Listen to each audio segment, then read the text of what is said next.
Yo, what's good? What's good? What's good? What's good? What's good? What's good? Wick made 912 back in y'all area. Let's do mic check, 1 2 1 2, mic check 1 2 1 2. This mic check 1 2 1 2 1 2, mic check 1 2 1 2. Y'all let me know what's up. Let me know what's up. Salute to the chat.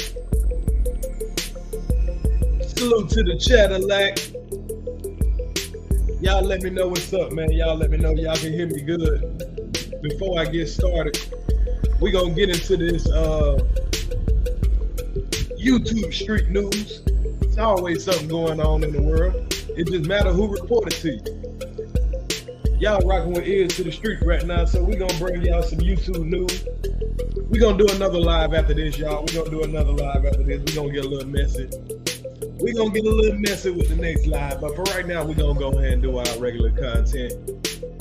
So y'all make sure y'all hit that like button. Let me know. Y'all share this with your friends, and we about to get into it.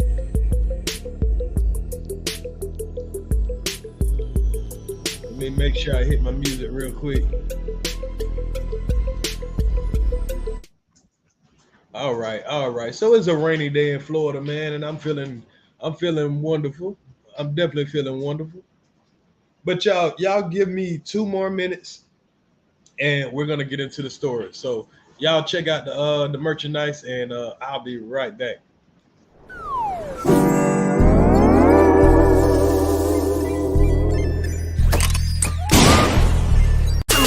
Was 10 toes down from the winter to the summer. Head coach of my team, I'm like a trap Tony Dungeon. My swag go ham, y'all swag so baloney. You looking for a fight, well bitch, I'm ready for a rumble. I'm one of the niggas, I am not the one that I'm humble. I'm known to let them cage rip, teach a nigga about that thunder. Hold up, little daddy, if they call me, you on my time. No need for discussion, I ain't rushing, let me serve mine. Already flying, like my whip done grew wings on it. Got that solid D like 3 NFL teams on me. Heater on me like the middle of December. Finna find a low number and G grind all winter.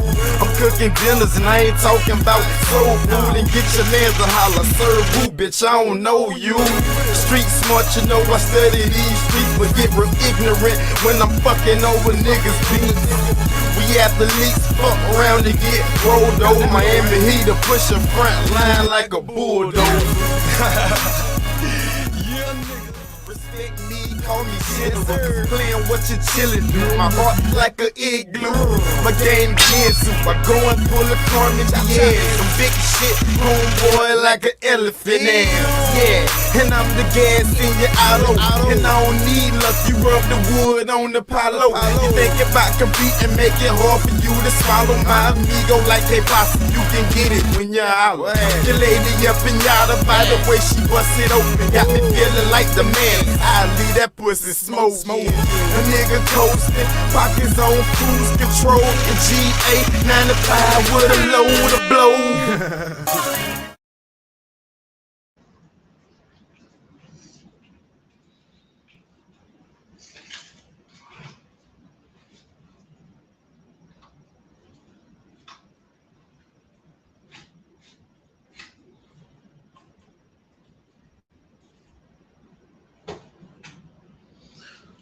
All right, y'all.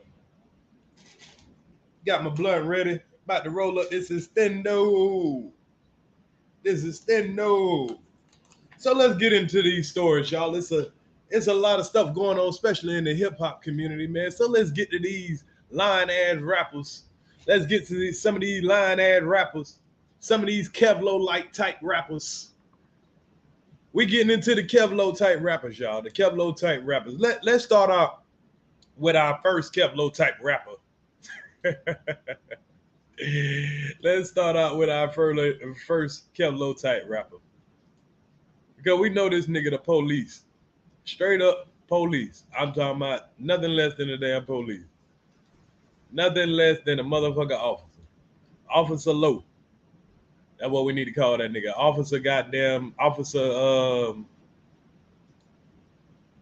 we need to call that nigga Officer, oh no he didn't. Hey, officer, officer. Oh no, he didn't. Hold on, let me find my drop. Oh no, he didn't. Miss Peaches? Officer Miss Pages. Oh no, he didn't. Miss Peaches? We're gonna start out with one of the dumb rappers that don't really have a hell of a lot of talent, but he had the right back in that one point in time. So the first rapper we gonna talk about is Quando Rondo. Goddamn big dummy. Quando Rondo. Let me pull him up. Quando Rondo was arrested this weekend, y'all. Now we know Quando Rondo. He's a Savannah, Georgia rapper. He's from the 912. He's from the 912, y'all. I know y'all were, goddamn, what's going on down there in that water? Hey, man. Shit be wild. A lot of y'all niggas be doing some goofy shit too. But Quando Rondo from the 912, 45 minutes away from Brunswick. Quando Rondo is gang affiliated. He like to, claim Crip and all that. He been down out there in Cali a lot lately.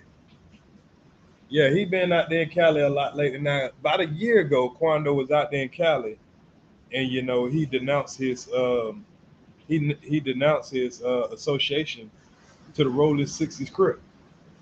So after he did that, and I'm not saying it's connected, but there was a situation where some gunmen pulled up on his vehicle, reached over and killed this homeboy. They left him alive. They could have killed him too. But right there, while he was right there in the seat, they killed this homeboy. Nobody knows why. Nobody got caught for it. He had to live with his homeboy getting killed right in front of him. So Quando Rondo, he's known for crashing out. He's also known for being involved with the Keaton Vaughn situation. He wasn't the trigger man, but he was there, and it was, kind of started because of him. Now let's see what he in. Now that y'all know who Quando Rondo is, and that's for the people who not into hip hop. I have some of my audience are not hip hop heads, so they just know you as a rapper. So let's see what this rapper had to do right now. What he got arrested for? World Star Hip Hop. According to reports, Quando Rondo was arrested in Georgia and charged with one count of participating in criminal activity affiliated with the street gang, and one count of illegal use of a cell phone to facilitate a drug deal. Rondo was arrested along with 18 others who are also facing drug charges. We'll be giving an update as the story is in process. Now this sounds just like Kev Lowe. Kev Lowe was arrested for conspiracy. He was arrested for using a cell phone to help orchestrate, drug deal. Using a cell phone for some kind of about a gun. He was facing all this shit. But Kev Lowe had a Fed charge. I think these are state charges. I don't see nothing about federal. Let me see what XXL magazine had to say about it.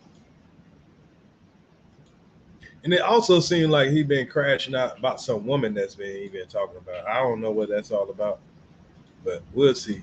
But let's see what else is in the article. So this comes from XXL magazine. Looked like they had a picture up there, but they took it down. Quando Rondo arrested for drug conspiracy participating in a criminal street gang activity. Quando Rondo has been taken into custody in Georgia on serious charges, including drug conspiracy. Yep, the same shit Kev Lowe got charged with. Participating in criminal street gang activity. On Friday, June 16th, Quando Rondo was arrested in Chatham County, which is Savannah, on multiple felonies, according to the police record obtained by XXL. The Never Broke Again rapper, because he's signed to NBA Youngboy. Well, he was signed to NBA Youngboy. I don't know if that's still, active. He ain't been, hot lately. And was booked on 2 counts of conspiracy to violate Georgia's Controlled Substance Act, 1 count of participating in criminal street gang activity, and use of communication facility and commission of a felony involving controlled substance. So I think they said that he was trying to negotiate some weed prices for one of his homeboys. Dumbass nigga. Earlier that day, Quando Rondo hinted that he would be going away. I love you, Paris, Italy. This nigga named his daughter Paris, Italy. King named his daughters after, Paris and Italy. Paris, Italy, Kenya, my mama, Tess, my grandma, Frida, I'll be back, he tweeted Friday morning. So he pretty much did one of those boosie tweets. Y'all know how Boosie tweeted out talking about I apologize to my kids and everything. These niggas don't think about their kids, their girlfriend, their wife, their grandma, none of that shit until it's time to goddamn go, do this time. So he gave one of those shout out tweets. Niggas don't call their grandma, their mamas and all that. They just tweeted. Anyway, Quando Rondo has been through some times in the past couple of years. He is forever connected to the death of King Von, which is friend Timothy Lil Tim. Leak has been charged with. In May 2021, Quando was involved in the shooting that left one person hospitalized. Last August, his friend, this is what I was talking about with his friend getting killed. Last August, his friend was shot when they were targeted in a shooting that took place in Los Angeles. I just stand on praying and keeping faith, Quando told XXL in March. That keeps me pushing through the day. I also sit back and try my best to know that there's people out here that really ain't got nothing, who really living in poverty and going through some things, he added. But at the same time, I know I'm blessed with the position I'm in. I try to take that very serious. So, yeah, that is pretty much another dumbass rapper. You know what I'm saying? You had some success in the rap game. And instead of, getting yourself out of the hood, getting yourself away from what it is you familiar with, like I did, I got myself away from the stuff that is comfortable to me and familiar with me, and get yourself away from that bullshit. This man ain't got his homeboy killed. Now he locked up, looked like about to be some Rico type shit. I mean, the good thing about it, at least he dealing with the state instead of the feds. Right. Yeah, man, these young boys do some dumb shit without the guidance. I ain't gonna lie. Hell, I done a lot of dumb shit too without any guidance. That's just how I be. But see, he already done struck kind of the lottery. You got yourself in a position where you can, do better, you can get your family out the hood, and you still take your ass back. Now you take your ass out there to LA like you from out there, like them boys won't kill your ass at a drop of a dime. These niggas here, boy. These niggas here. But anyway, let's get on to our next story. Quando Rondo, I mean, hey, boy, you got a lot to learn, homeboy. Got a lot to learn. So, let's see. Our next story, Casanova 2 times. Let's go to another dumbass rapper. Casanova 2 times. Do y'all know a Casanova 2 times? He probably not. He wasn't a rapper that lasted that long. Now, this is a rapper that Kwame used to hang with, y'all. Yeah. I wasn't down there, but a lot of people told me Kwame brought this rapper down here to they told me Kwame brought this rapper down here to Brunswick, had a little cookout with him. He turned out to be a major snitch. Which I'm not surprised, Kwame hanging with a snitch. You know what I'm saying? Kwame trying to hang with some gangbangers and shit. But yeah, Casanova 2 times. Let's get into Casanova 2 times. Casanova 2 times. If y'all don't know who Casanova 2 times is, he's a rapper out of Brooklyn, New York. He's a rapper out of Brooklyn, New York. He had did a lot of time in prison. He got out. He went on Vlad. Snitched on himself on Vlad. Then he went around and he ended up in that Troy Ave case. He snitched on himself in the Troy Ave case. If y'all don't know who Troy Ave is a rapper from New York, right? So Troy Ave had a situation where a podcaster named Taxstone was trolling him. You know what I'm saying? Keep mentioning his name. He seen him out at an event. He attacked him. end up getting himself shot and end up getting some people shot. A lady got shot in the neck. Mano had, Mano was there. Casanova was there. So the first thing Casanova does when the whole situation is over, Casanova gets on his phone and started goddamn calling people. And he called one particular dude, like, yeah, man, such and such started shooting in the what's name. It was crazy. Text on started shooting everywhere. So his testimony, I mean, what he told on that phone was used in court, and it helped out your ass because it proved that the guy came in there and started shooting first. So Casanova accidentally snitched on somebody. Now, also, Casanova is locked up for gang activity. He's locked up for gang activity. He's been locked up before. He came out and he doing the same dumb shit Kev Lowe doing. Came out, started trying to run around with gang members, get on YouTube and get all out here, start, claiming his gang affiliation, all that dumb shit. So now his dumb ass locked up. Even though he was out here wilding out, acting like he was the man. Like I say, Kwame brought him. Hey, him and Kwame was friends. Kwame, is you helping out your homeboy? Is you looking out for your homeboy while he locked up right now? You just watching that man in prison. You don't want to send that man a dime, huh? God damn, you ain't gonna send that man 20, 30, 40, $50 or something? God damn, my nigga. He ain't no kind of friend. He was quick to have that man down there when he was a hot, popular rapper. Got that man meeting up with a whole bunch of niggas and goddamn bronze and shit. Probably niggas locked up right now. Fuck with that big dummy. But anyway, Casanova 2 times. He messing with Vlad, messing with all the shit that he self-incriminated himself with. He's locked up. He's facing federal time right now. Now, let me show y'all even what happens to gangsters behind those walls. Because Casanova 2 times, he just got what you call a $150, y'all. He just got what you call a $150. If y'all don't know what a $150 is, a $150 is something that they in New York that they call when a nigga takes a razor and cuts your face. In prison, this is very, popular because you don't have guns in prison and all that. So people make weapons out of almost anything in prison. And a way that people will use can cut your face. The way that niggas will do this, they give you a razor, a regular razor. It's not really sharp. It's kind of dull. They give you a razor to, make sure you keep your beard shaved and all that stuff like that. What dudes will do, the dudes will break open that razor, take the little blade out of it, and they will take like a little comb or something like that, and they will break the teeth out of a comb. And they would, sometimes they would melt, they would heat it up, or sometimes they'll do stuff or whatever, sometimes they'll tape it to it, or whatever kind of way they'll turn the comb, they'll put the blade on the comb. They'll put the blade on the comb. That way you have it like, let me show y'all more of an example. So say this pen was a comb. They will put the blade that they took out of the razor, they will put it like up here. They might put some rubber bands all around. They might, most of the time they'll find some way to heat it and melt it in there.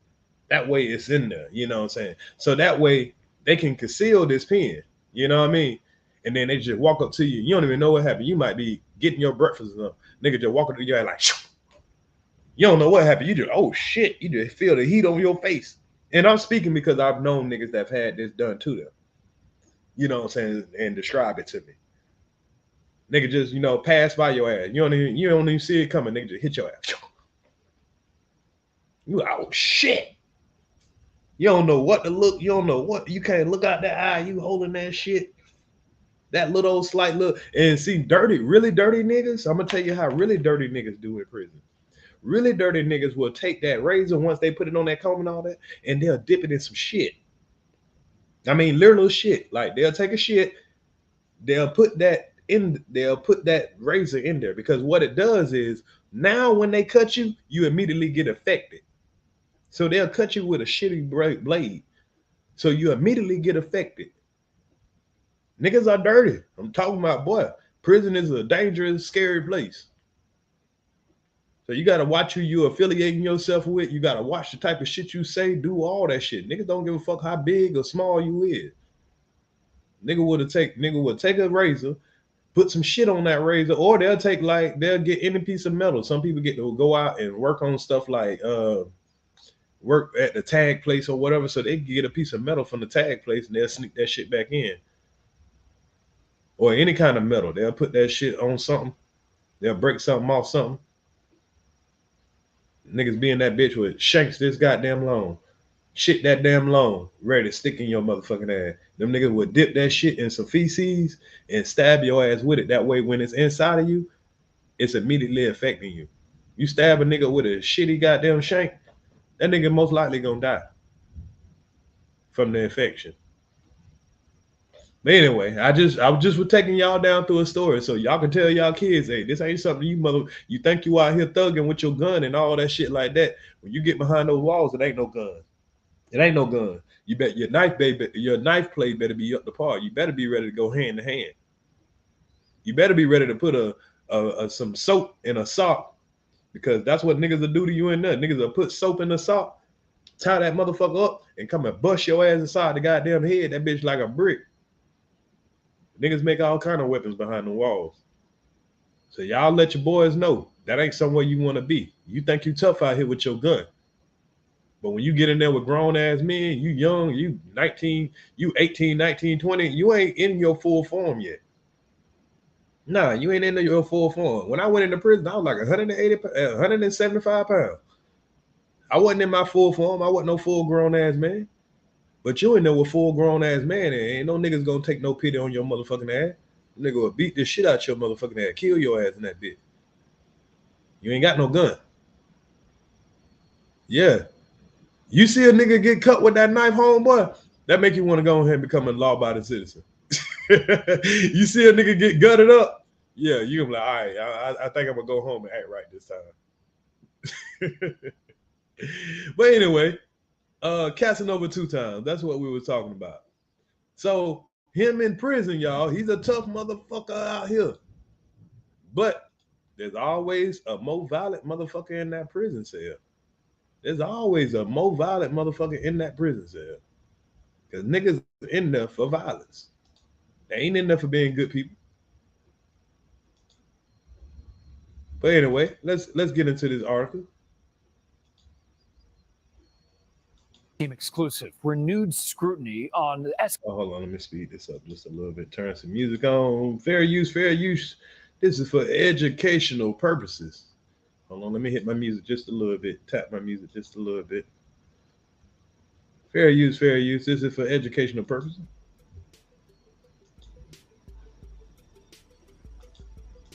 Escalating violence at the Essex County Correctional Facility after a former New York City rapper who was awaiting sentencing on federal drug charges got slashed in a vicious altercation with another inmate. It happened yesterday afternoon, and investigative reporter Sarah Wallace has inside information.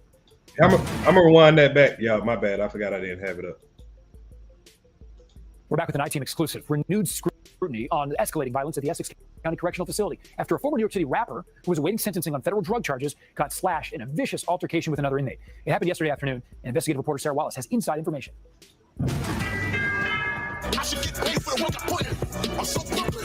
Former Brooklyn rapper Casnova, whose real name is Coswell Sr., isn't going back to his hometown streets anytime soon. The self-proclaimed blood gang member who pleaded guilty to federal drug conspiracy charges. Self-proclaimed blood gang member. Y'all listen to them, how they be labeling these niggas. Former Brooklyn rapper Casnova, whose real name is Coswell Sr., isn't going back. This nigga named Coswell? Like, don't the gangsters niggas be having the corniest name? This nigga name is Carswell.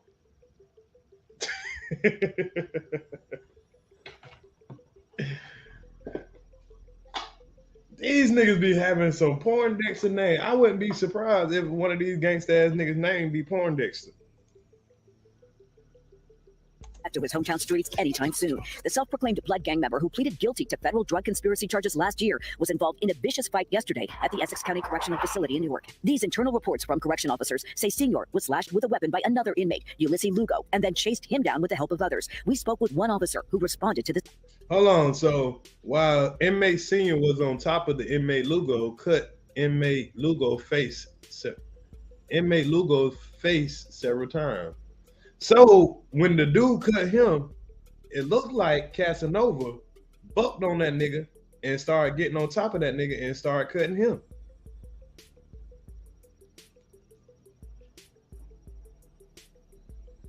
So, you know, Casanova he's still a beast. But the thing about it, you could be in there. Casanova want to chill. He want to be able to get out. He don't need all this violence on his record and all that shit. Now, I never took Casanova as some kind of bitch or nothing like that. But man, they ain't gonna let this man do his time and just, you know, because he denounced his gang, y'all. He denounced the gang. And this is what happened when you denounce the gang. It's a nigga that's looking for you. A nigga that you ain't even expecting. The scene. I mean, Lugo, you couldn't see his face because he was saturated in blood. You couldn't see it at the time. Damn, he said you couldn't see his face because he was saturated in blood. Imagine that, y'all. You can't see a man's face because there's so much blood on it. This is prison life. You better tell your boys, hey, while you rolling around with that Draco, you don't get no Draco in the chain gang. His whole face was saturated in blood, and his whole uniform was saturated in blood. Inmate Senior was sitting there, and blood was just coming out of his face. A spokesman for the county told us. He's saying Casanova was just sitting there, and blood was just pushing out of his face. Listen to that again, y'all. We spoke with one officer who responded to the scene. I mean, Lugo, you couldn't see his face because he was saturated in blood. You couldn't. Nah, he's talking about the dude that attacked Casanova. He said inmate Lugo, his face was saturated in blood. See it at the time because his whole face was saturated in blood, and his whole uniform was saturated in blood. Inmate Senior was sitting there, and blood was just coming out of his face. A spokesman for the county told us. So both of them niggas just had blood just rushing out of their face. Old boy cut Casanova, or he stabbed Casanova, and Casanova got a hold of that nigga and started cutting the shit out of him. This was a bloody royal, y'all. This is a war wound. This is something that this is what this man gonna have to live with for the rest of his life. Because he's gonna be in there for the rest of his life. He's gonna be in there for the rest of his life, and this is what this man gonna have to look over his shoulder and deal with for almost the rest of his life. So let your young boys know, let your cousins, let your uncles know, all that shit. They think, hey man, I can go to prison, I'll do this. Nigga, there ain't no guns in that bitch, I'm telling you. You better have your knife game on point. Even you can be a bad motherfucker like Casanova and still get your shit split. This minor incident and whether weapons were employed is under investigation. Insiders tell us the unit was not searched last night or this morning, but in a recent interview with me, the director insisted they have implemented enhanced searches. We're doing the searches 2 shifts a day. I'm doing everything that you can from a correctional administrative handbook.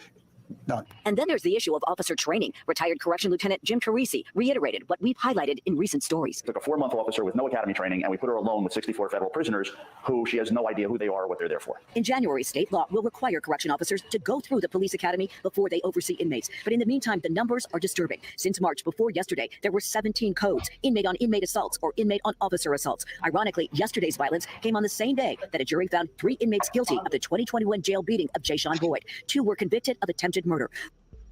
Now look at this man right here after, 4 inmates jumped on this man. Like I say, man, you get in there, it's some dangerous work. You thinking that you're a shooter. He probably was on the streets thinking he was a shooter and all that shit. Then you get in there and you talking that gang talk. Now you got 4 gang members on top of you. Look at this shit. We found 3 inmates guilty of the 2021. 3 inmates. Now look at these dudes. They ain't showing the victim. But here it is, 4 dudes on your ass. 4 dudes on your ass. This man got to walk with a stretcher now. No telling what they did to this young man. And I can guarantee you this is all gang related. Ain't an officer nowhere to be found. So remember, when you go behind that cell, nigga, ain't no more the homeboys and all that. Or you could think that you got homeboys, but it'll be the same homeboys that'll violate your ass. How you looking fucked up? One jail beating of Jayshawn Boyd. 2 were look at all these dudes around here beating up on that one dude. And convicted of attempted niggas gonna walk away and act like they don't see it. I ain't seen nothing. murder. Boyd suffered permanent brain damage. This man suffered permanent brain damage. His family has filed a civil lawsuit against the county. Are you surprised? This man has to walk around like this for the rest of their life. This is prison life, y'all. Y'all better stop playing out here. You little nigga, you better tell your son to stop playing out here. Cause you could have a gun out here on the streets. You can be a shooter, you could be a hitter, all that shit. But when you go in that cell, it's only you and your hand game and the motherfucking knife game. You gotta be violent. If you're not naturally violent, you're gonna get eaten alive. It's some niggas that are out here naturally violent. It don't take shit to see they don't give a fuck about seeing no blood shed. Niggas ain't got nothing to lose. I was one of those niggas at one time. Didn't care about dying, didn't care about killing. Never had to kill nobody. I damn sure done tried.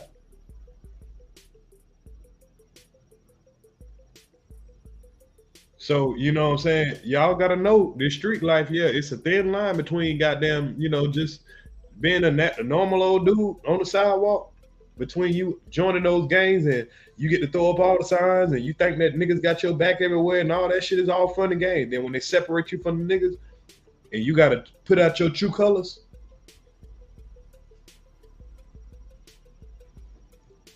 that's when shit get real. When you by yourself in that cell, when they separate you from all the gang. Salute, Jimmy McFly.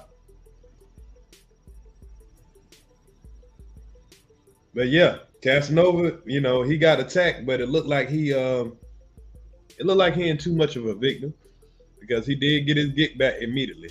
Surprised that there's still cases of violence after this happened to your son? Yes, I am. They're doing nothing about it. Something needs to be done. No weapons were found after yesterday's attack, but one inmate was seen trying to flush something down the toilet. By the way, in the federal case, the former rapper is scheduled to be sentenced later this month. He could face a maximum of 60 years in prison. From Newark, Sarah Wallace, News 4 New York. So this nigga facing up to 60 years of this same type of activity. Same type of activity. And the thing about it is, the thing that's really gonna be fucked up about that is he might have a lawsuit. Because if he's a federal inmate in a state facility and he got assaulted, they're supposed to protect the federal inmate. Yeah, that nigga facing 60 years. And he already pled guilty. He signed an open plea though. He signed what you call an open plea. So depending on how much information he give them when the trial come up of the other people that they probably got got on trial, that's how much time they're gonna give him, depending on how much he tell.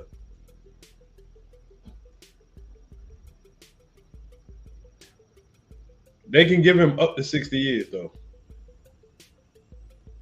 But he trying to work all that off. In the Fed, yeah, he trying to work all that off. That nigga had got a piece of that. He had got to see a piece of that lavish life. Starting to meet Jay-Z and, you know, starting to mingle with all the rappers and shit. You know, he started to get a little taste of being famous. Man, now niggas sitting behind a wall 23 hours a day going crazy. Man, please. That man about to tell on somebody and not give a fuck about it. Don't snitch on one of these niggas and dare one of them niggas to do something. A lot of them niggas scared of him. A lot of them niggas scared of the man. Nah, it ain't sounding good for old Casanova, man. It ain't sounding good for old Casanova. But we got to move on to our next story. Casanova gonna be all right, you know. Hopefully he done learned his damn lesson. Now, we got any more dumbass rappers? Any more dumbass rappers? Yeah, we got more dumbass rappers. But before I get to the last two dumbass rappers that, you know, we're gonna talk about, let's get to let's see, Young Dolph. Young Dolph, we all know about Young Dolph. Let's get to the next story, Young Dolph. So we all know about Young Dolph's murder. Young Dolph's murder has opened up a whole bunch of controversy and a whole bunch of conspiracy theories. You know, Young Dolph is one of my favorite, you know, down south rappers and whatever. But there's been some developments in Young Dolph's case. For instance, it took a while for them to arrest an actual dude for the two dudes for the murder, but they got the two dudes who were the trigger man. Now, how did they catch those two dudes? Oh, salute Brittany Smith, kiss the nephew, salute babysit nephew. So now, how did they catch Young Dolph's killers? Now that's the $1 million question. How did they catch them boys? Now it was said that this guy that I'm about to show was the one who, you know, kind of linked in the key players, because they got the two guys that were the shooters, and then they got a guy that they believe paid them to do the killing. Now the guy that supposedly paid them to do the killing, he's already been suffering. He's been arrested, and his daughter was killed out in Houston, and they believe that was because of the Young Dolph situation. Now we have another person that is believed to be killed behind the Young Dolph situation. So let me let y'all hear this news article real quick, and we'll talk about it a little bit. Person of interest.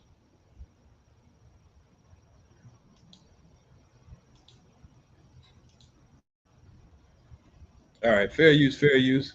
Let's hear about this person of interest that what's involved with the Young Dolph case. And now he just took the upper room.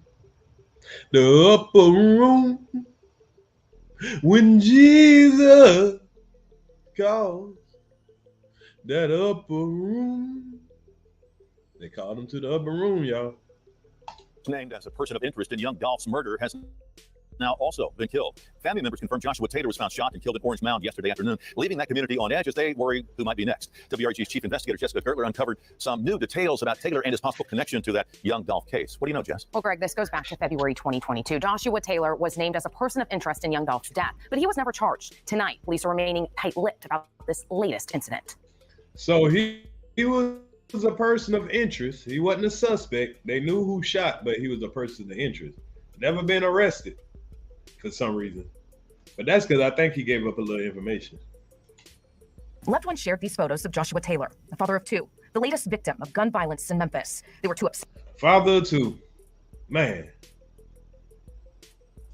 To do an interview. But Tellis Taylor, also known as CEO Teezy, was found shot to death in Orange Mound Wednesday at Spotswood and Bunton. Those who live nearby tell us Taylor was actually shot the night before, discovered lifeless in a car hours later.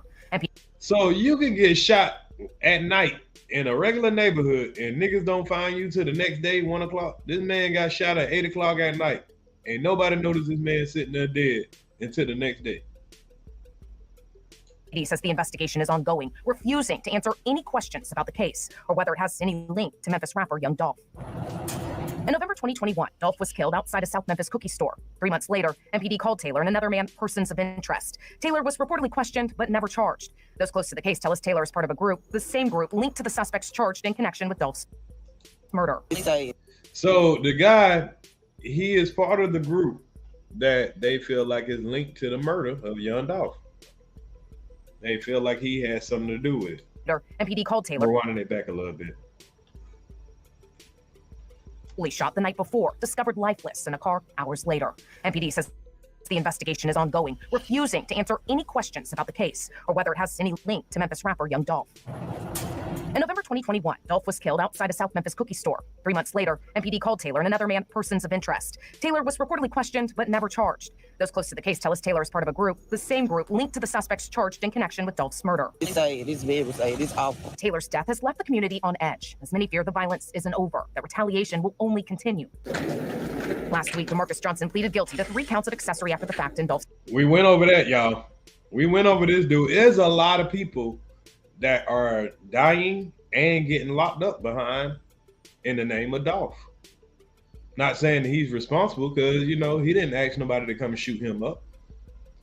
But he damn sure got a team that's getting that get back. And not only with the get back, you got the police, you know what I'm saying, wrapping these niggas up too. This was the brother of one of the guys that, you know, fatally shot Dolph.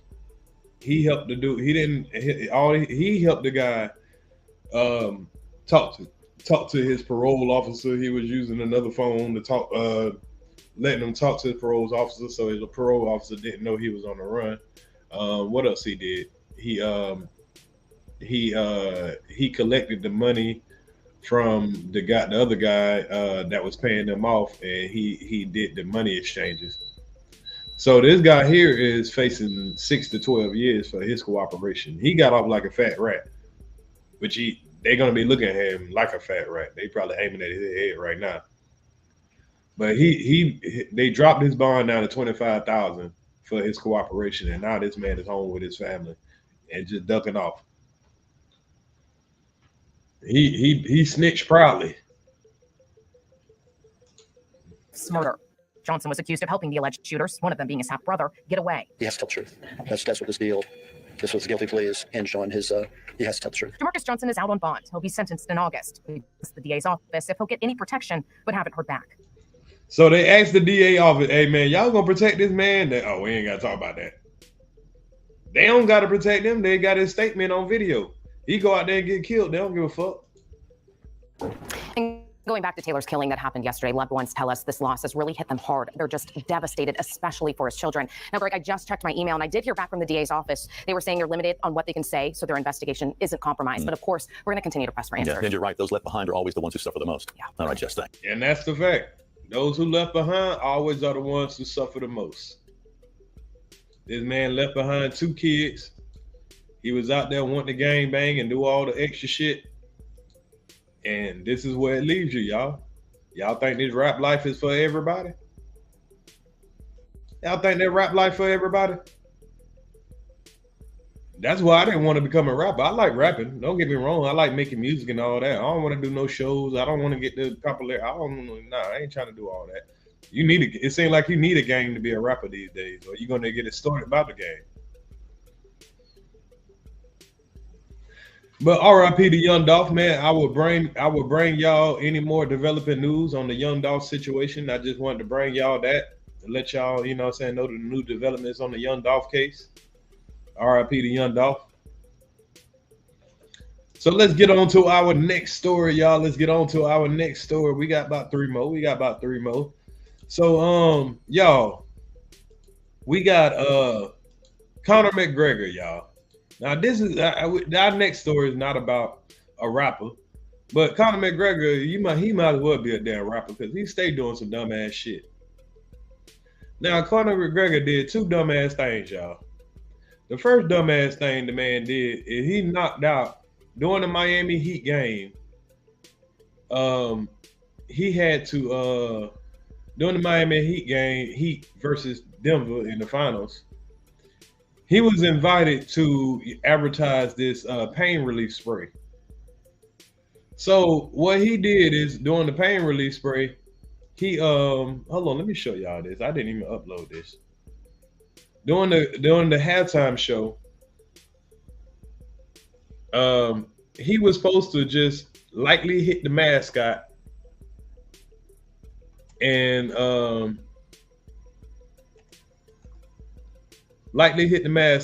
then spray the pain relief spray on him. But instead, he goes and knock out the goddamn knock out the mascot. Now the mascot got to go get goddamn now the mascot had to go to the hospital. Yeah, he hit the damn mascot too damn hard. It was supposed to be a joke. Let me show y'all this shit, y'all. It was supposed to be a joke. But instead, he hit the damn mascot where the mascot had to go get goddamn had a concussion. The man had to go to the hospital. I ain't lying. This shit crazy, man. And then after that, well, I'm gonna tell you what he did after that. But let me show y'all what this dummy did first.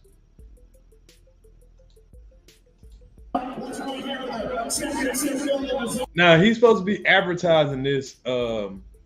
It's supposed to be a pain relief spray. So he's supposed to fake hit the guy. The guy fall out, and then he spray him with the spray. But he really hits the guy. He really just hit that man. That wasn't no goddamn. Maybe he thought he was giving a little, you know, basic hit, but shit. He really just punched the damn bird. There's a person inside of here, Connor. You supposed to fake hit like you're punching the bird. He's actually punching the man. Apparently he wants some. Oh! Mercy! He really just punched that man. You think that man ain't just feel that shit? How you just hit this man? Apparently he wants some. Oh! Mercy! Burning! This is supposed to be a joke, but this man actually had to go to the hospital, y'all. Need some title yourself, baby.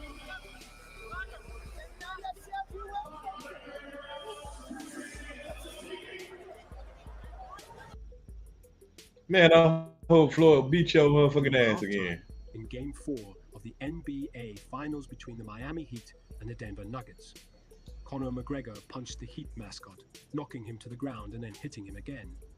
This ultimately sent the person playing the mascot to the emergency room. Conor McGregor has not yet responded to the situation, but did retweet this on Twitter after the incident. Do you guys think he is trying to ignore the situation? Yeah, he tried to ignore the situation.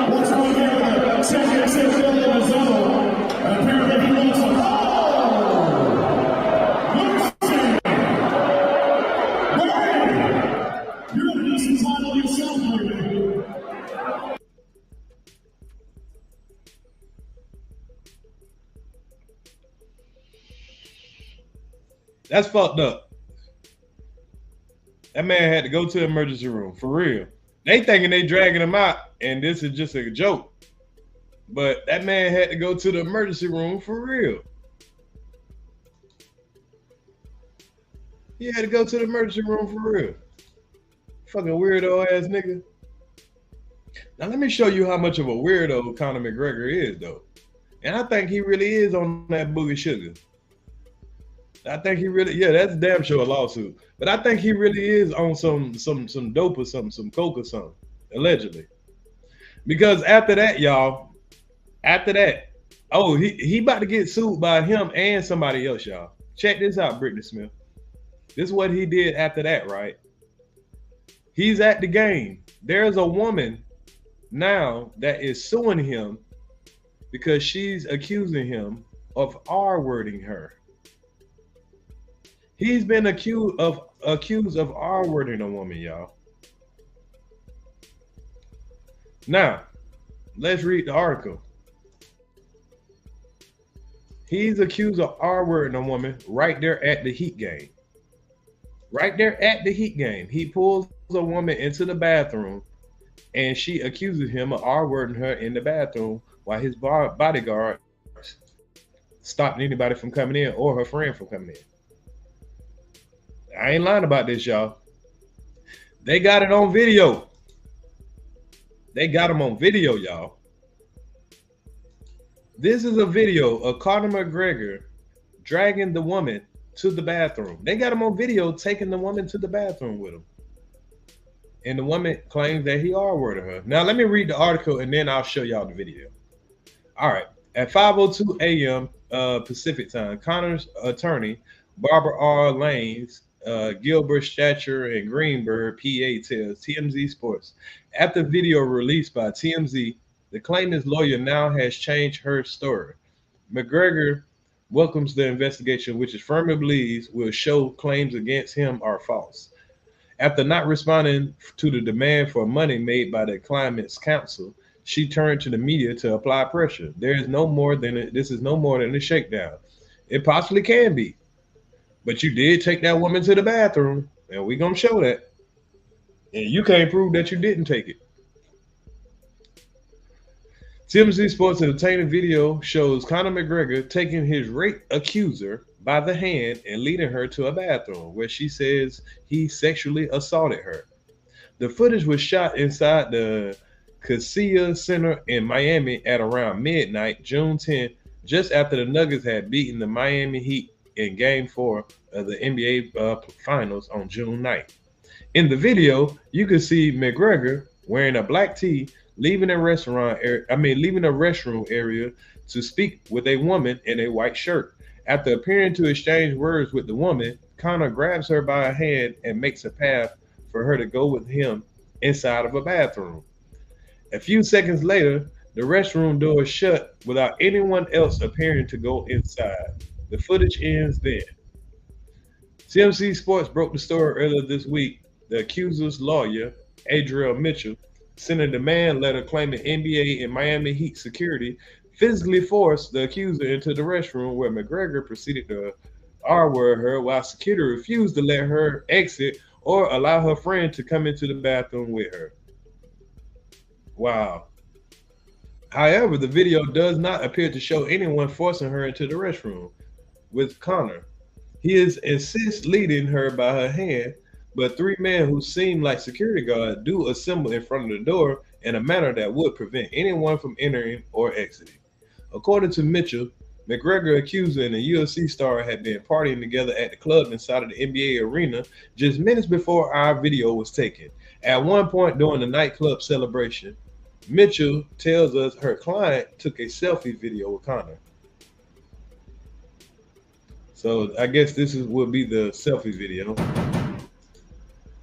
And I'm not gonna play the music because, you know, TMZ like to. So he's showing, this is the video of him, and I guess this is the woman right here.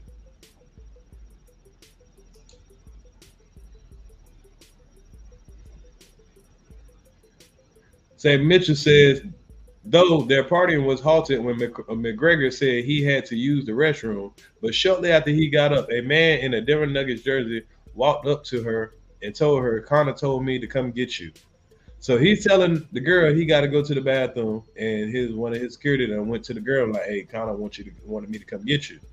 My client was under the belief they are leaving and going to the Four Seasons Hotel as Conor had previously asked her to join him at his hotel, Mitchell said in the statement. The man with the braids then stopped at the door of the bathroom when Conor grabbed my client, as seen in the video. My client believed they were leaving, but instead Conor took her to the restroom. It's alleged Conor then sexually assaulted the woman. My client remembers having no less than 6 drinks. So the woman says she had more than 6 drinks. She was drunk pretty much, is what she's trying to say. No less than 6 drinks that night, and has admitted the parts she recalls. So she's saying she don't remember everything, but she just remembered that part, and she done had at least 6 drinks. My client did not even recall who led her into the restroom until seeing the video. McGregor has denied allegations against him, with his rep saying a statement on Thursday, the allegations are false. Mr. McGregor will not be intimidated. We reached out for further comment from McGregor regarding the video incident, but not yet heard back. Cops, meanwhile, told TMZ Sports on Thursday they have been investigating the allegations since June 11th, and a probe remains going. So they showing the punch. They also showing McGregor had been in the arena earlier that night participating in some games entertainment, punching the mascot as a part of a break-in the action skit. And of course, he's taking more pictures with people. New video showing McConnell was also partying with venues, nightclub, other patrons at halftime of the game as well, looking like he was having a great time with a drink in his hand. Oh, also, yeah, they got Ray Lewis' son died, y'all. Ray Lewis' son died of an overdose. Wow. So, y'all, let's go to him leading that young woman into the bathroom.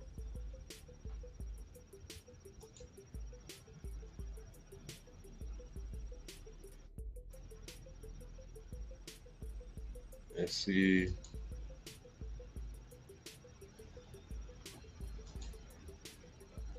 Hold up, y'all. Let me show y'all the footage of him taking the young woman to the bathroom.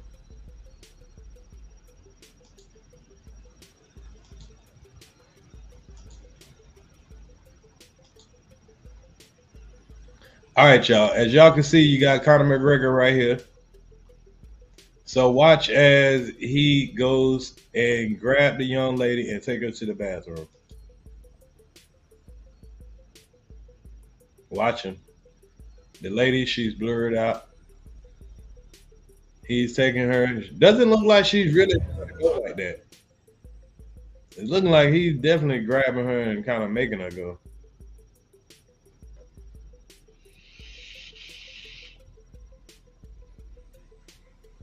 He takes her in the bathroom.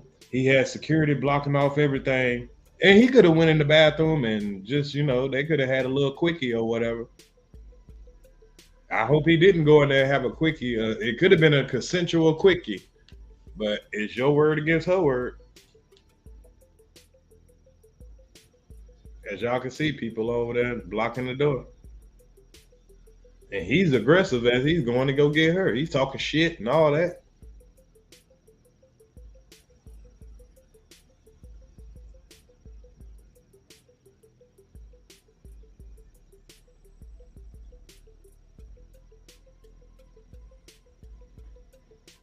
It don't look good for you, Conor. It don't look good for you, Conor. So y'all see, they stopping anybody from going in or out that bathroom. It's his word against his woman word in a Me Too movement. Yeah, Conor, you in some shit, boy. Oh man, you done fucked up, Conor. You done fucked up. You done fucked up. You done fucked up, Conor. Jeez Louise, you done fucked up. Man. All right, y'all. Let's get on to the next one, man. Let's get on to the next one, y'all. So let's get back to the dumbass rappers, y'all. Dumbass rappers. Next, we got up dumb rapper of the fucking week. Young Boosie. Boosie dumbass. Yeah, we got Boosie dumbass. Oh man. Now what has Boosie dumbass done did now, y'all? Y'all ask, what has Boosie dumbass done did now?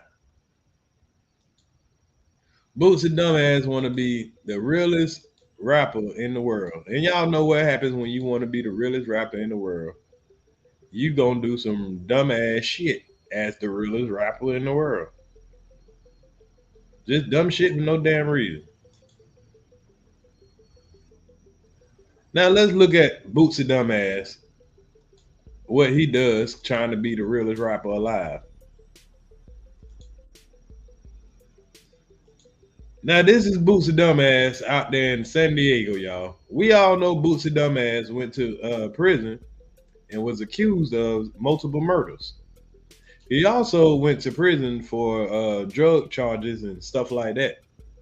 So he has an extensive record. Part of being a convicted felon is you cannot have a legal gun. You cannot be seen with a gun. But look at Boosie dumbass. Look right here, y'all. Look at Boosie dumbass. He wants to be gangster in front of all these people so bad, even though he should have security. And if a nigga really want to do something to him, all they got to do is come behind him and snatch that gun out his back. He got this gun on here just for show. Now look at this nigga right here. This is for show. This is not for protection. If this was for protection, he would have his shirt over it. He just want to show off that he got a goddamn gun. If this man right here, if he's just a LA goon and he wanted to, he could reach right now, take this nigga gun, knock the bitch ass nigga out, and he can't do shit about it. Except for his security might want to do something. But if you in his hood, what are you gonna do about it? But look at Boosie dumbass right here with the damn gun in his waistband. You know you's a popular rapper. You know you's a rapper. You know the hip hop police watching. You know the feds watching. You all that ynwmelly trial talking about free to killer, a nigga that you don't even know. And now look at your stupid ass.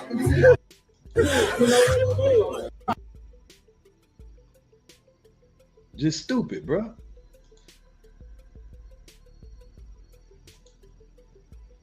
Look at him.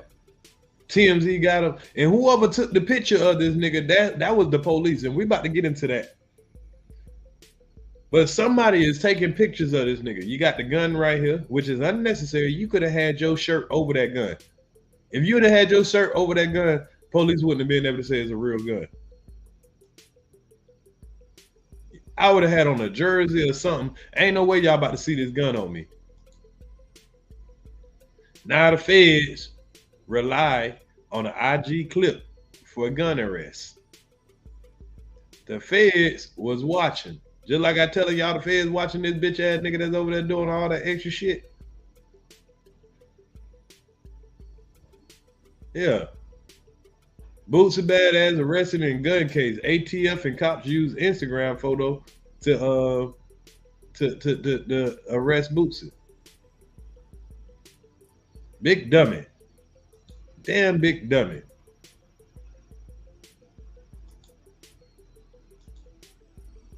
God damn you, big dummy.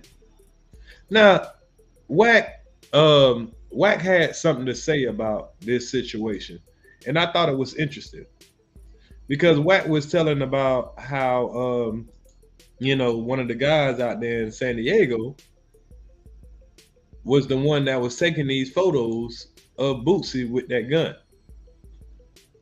So y'all know how that go. So also Wack was the one that wanted to tell us about, how the hold on real quick. I think I got an article that tells how they caught up with Boosie. Because pretty much what they did is they had the helicopters follow him. When they seen that he had that gun on him and he left, they had the helicopters following him, and they had a plainclothes police officer pull him over and arrest him for the gun. Then what they did after that, they dropped the gun charges on the state level, and then the feds picked it up. Because, okay, the feds got more resources than the state. Yeah, the feds got more resources than the state. So let's see what Wack had to say about this situation, because he's gonna confront the guy that took the pictures of Boosie. So let's see how it goes. I haven't listened to it yet, y'all, but I already know it's gonna be entertaining. So let's see what Wack has to say in confronting the guy that took the pictures of Boosie. Because of course we don't want to blame the actual dumbass nigga that did it. We want to blame the person that took the picture. Fair use. Salute to the answer, one of the homies from Clubhouse. Y'all go subscribe up to the answer if y'all want to see some good Clubhouse clips.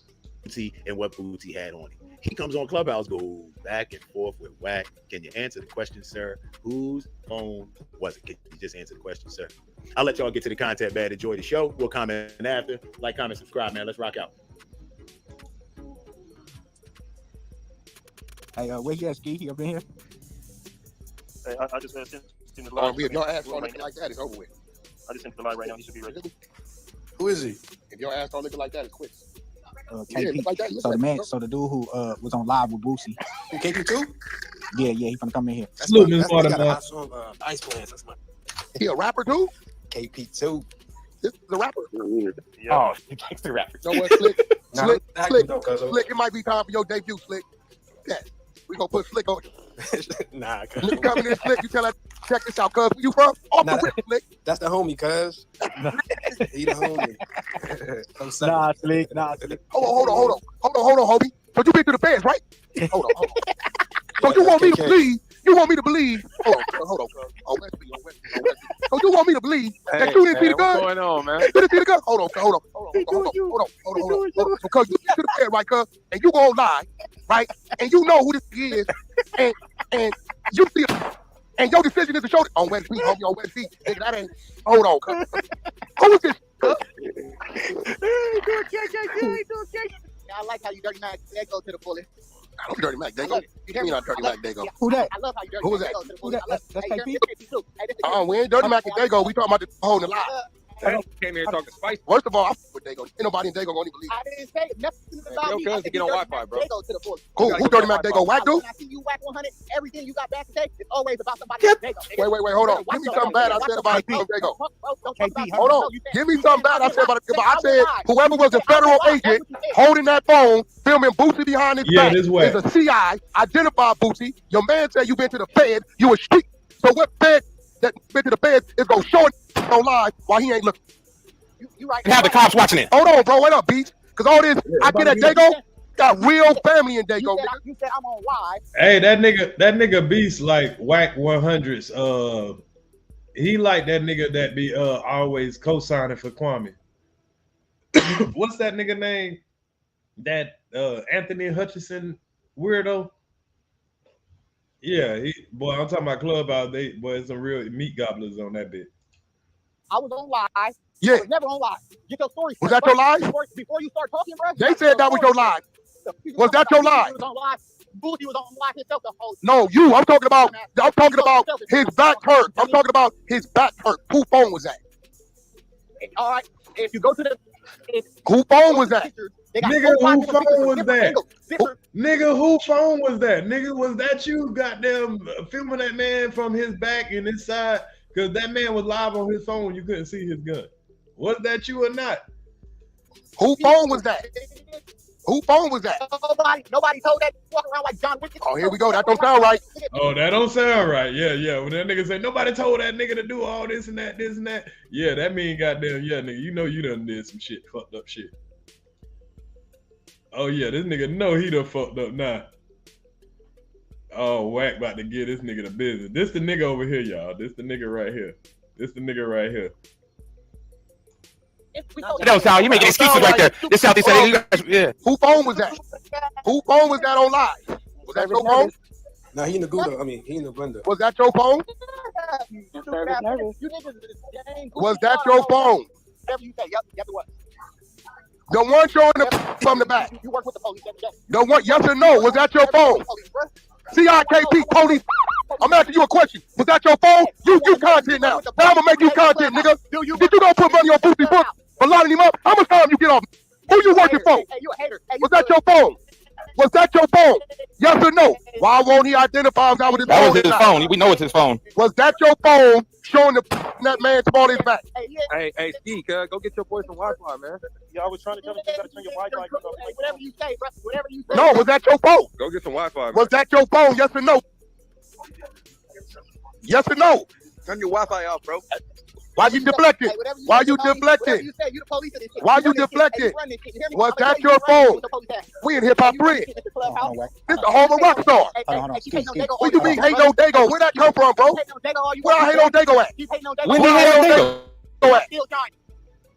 Well, there it is, y'all. I told you it was coming. What y'all think, man? Go to my man's Instagram, check out his music. I don't know if he meant any harm with what he did. It's a little suspect. But when early in the conversation with Wack said, you know, daggone well, if you facing that.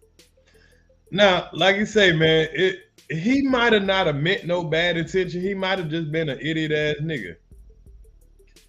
But you know, he's supposed to be a dude that did time and all that. And maybe he was just thinking that he was just, you know, being an internet nigga. I say Wack always doing too much. But you know, in the streets, niggas want to do dumbass shit like this. They want to do dumbass shit like this. Then get mad because you a motherfucker, you a celebrity and somebody was taking pictures of you. Nigga probably wasn't even studying the gun. Nigga just probably was just, you know, trying to show that you in their hood. Not realizing that, you know, the Fed's watching. Or he could have been an informant.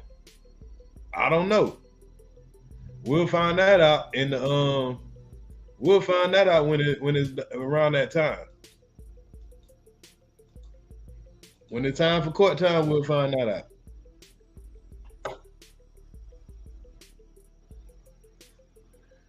Yeah, we'll have to find out. But before we get to the next story, and I think it's our last story, let's hear one more of the situation of this, because this is the conclusion of how they came to that. You know, this dude must have this dude was the police or something, and he got Boosie fucked up. Now, also, y'all gonna hear in this, Gucci Man diss wack100 in a new rap song. So y'all gonna hear about that also. But and then he's gonna get into this Boosie situation.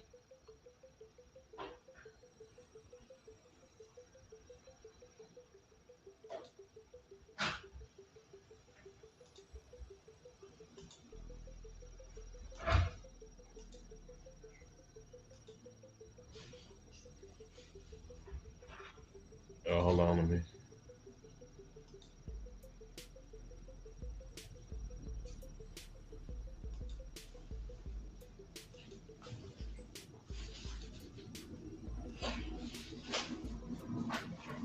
Take that ass.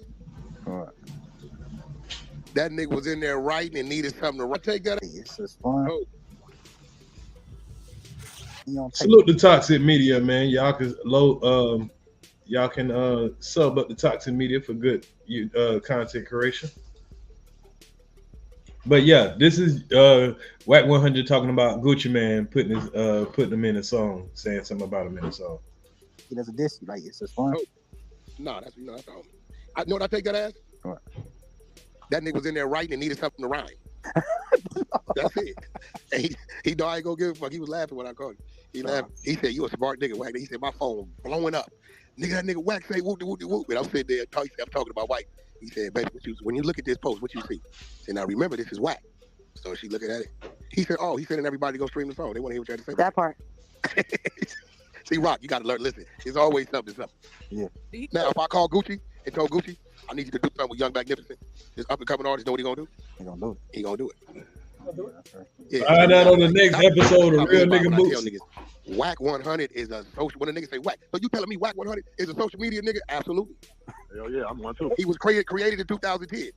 I created Wack100 in 2010. Based upon Wack wasn't available, Wack1, Wack01. I just kept adding zeros to the shit till it was available.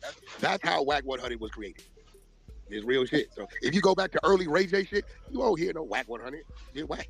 You hear that shit? That didn't, this is what this is. The niggas be taking this shit too serious. What I am taking serious, Rockstar, is that police shit that one of them San Diego niggas did to Boosie. Yeah, so hold on. So they was watching his live. No, listen, Rockstar, okay. Let's say we got Ocho right here, right? Ocho, regular motherfucker, right? The fucking DA or the police is not gonna know to be on Ocho's live unless what? That niggas, they say the nigga talking. Unless he working with him. Now, if you watch what he put up, he got Boosie with his back turned where you see the pistol in the small of his back. Then he got Boosie turned around where you can see that's Boosie what he wearing at his face.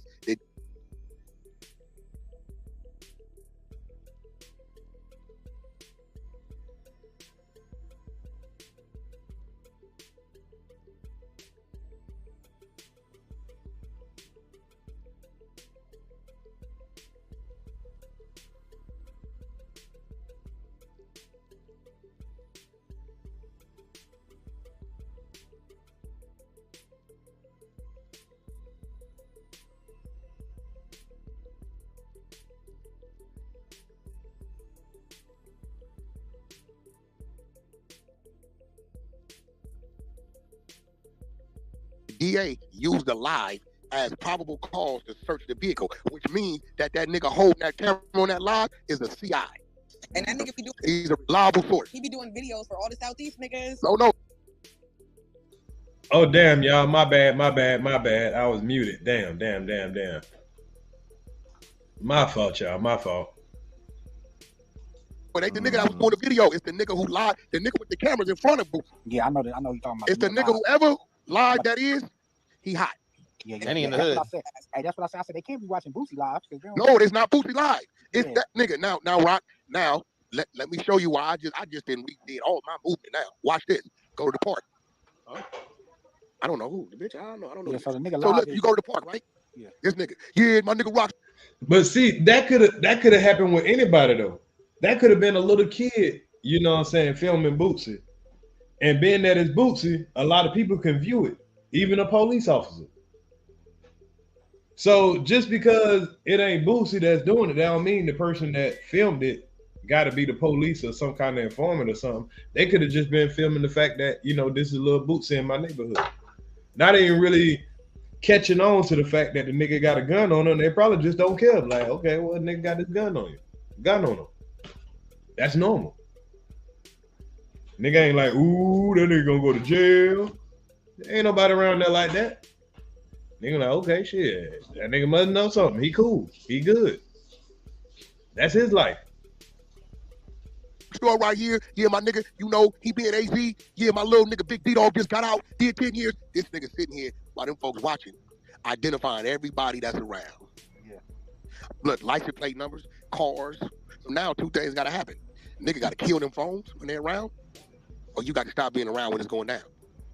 Because now niggas is working another way. That motherfucker, who live it is, the police ain't gonna know to go to his live, bro.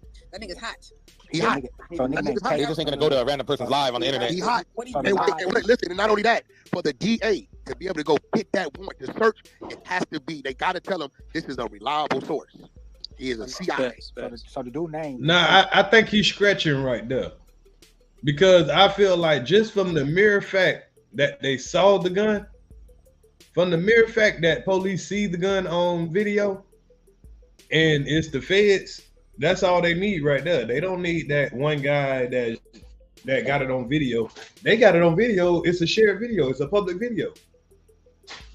Once that bitch went up, I'm pretty sure he wasn't the only one that had his phone out that was taking pictures of Boosie, or that was online or live with Boosie where they could see that gun. It's just that his video probably had the best, I don't know, maybe the best angle or something. But I highly doubt if his video was the only video out there. P2_market made. Yeah, that's my little cousin. He hot. Not that your little cousin. So they said San Diego PD was watching his IG feed and mobilized officers to pull over a vehicle that had Boosie riding in the back seat. Yeah, like, how do you know what car to go to? Nah, you see that? You hear that? Y'all hear that? What the actual article say? See, niggas want to always try to find another nigga to try to blame. Instead of just, blaming what happened. What it say? Officers to pull over a vehicle that had Boosie riding. That's my little cousin. He hot. Not that your little cousin. So they said San Diego PD was watching his IG feed and mobile. San Diego PD was watching the IG. They could have just been watching it because they looking over their city. They hear that there's a rapper. They hear that there's a rapper in a probably a high crime area. So they already watching that area. They see people live, see people on IG or whatever. So just in case some bullshit happened, they probably already watch it. Then they see, oh, that little Boosie, he over there with a gun. What if it was and see, that could have been the possibility. But when they pulled them over and they found the same gun that they seen in that picture, and it wasn't fake, now you got a problem. Now you got a problem. Because you could have said the gun was fake. But that's why they had them pulled over. They watched the whole live. They waited till the nigga left, got away from all those gangbangers and people that he could hand it off and say that's their gun. Okay, G-Mac said he from San Diego. It's hot over there. So they already looking at that area. It's not like they was in the suburbs or some shit. Anybody could have just been having their phone on with IG. Now, they got this one particular person, but I guarantee you there's more videos out there with the nigga was he was just stupid for having his gun out like he in an open carry state. Nigga, if you were in North Carolina or something, maybe. But you was a convicted felon, man. You was a well-known person. Salute, mom, boss. You's a well-known person, so that's gonna get looked at. That's just dumb, bro. Officers to pull over a vehicle that had Boosie riding in the back seat. Yeah, like, how do you know what car to go to? Bro, what you mean? That nigga, he probably did all that too. He probably did all of that too. But listen, in order for them to serve that pull over and that search warrant, that motherfucker on that live got to be a CI and a reliable source. They said that it was they don't have to serve a search warrant. That could have just been probable cause, bro. They could just, all they got to do is follow behind them. Them niggas do one thing, switch a lane, anything. They just know that it's already done. The probable cause was them seeing it online. And any court gonna take that. We were just watching. All they got to say, we were just watching what was going on in that area because we understood that there was a rapper in the area or whatever. This is a highly already active area. And we just happened to see a person with a gun there. We ran his name, found out he was an ex-felon. Very simple. No, known gang member and No, known. No, hold on. There you go. That's my little cousin. I wouldn't give a fuck who cousin it is. Bro, listen. Hot as fuck. It depends, Mom Boss. It depends. It just depends. Clubhouse is pretty much like how YouTube is. Just, you know, people open up a room. They'll put the link up top to whatever the subject they're going to talk about. But instead of all y'all being in the chat, just only typing, all y'all can actually speak on the stage.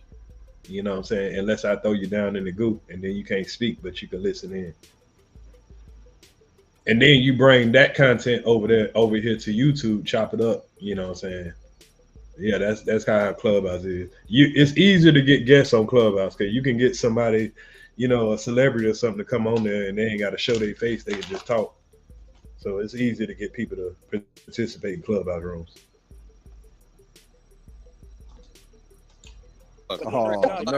Respectfully, bro, I wouldn't give a fuck who cut. I want you to listen. Walk with me. Is your little cousin a known anything? A motherfucking known anything? Your police ain't gonna know to be on his live. This nigga is. I actually still got a Clubhouse room, y'all. I think I'm about to start opening back up my Clubhouse room. That way, everybody that comes in the chat, y'all can come and participate and just tell me what y'all think out loud. You know what I mean?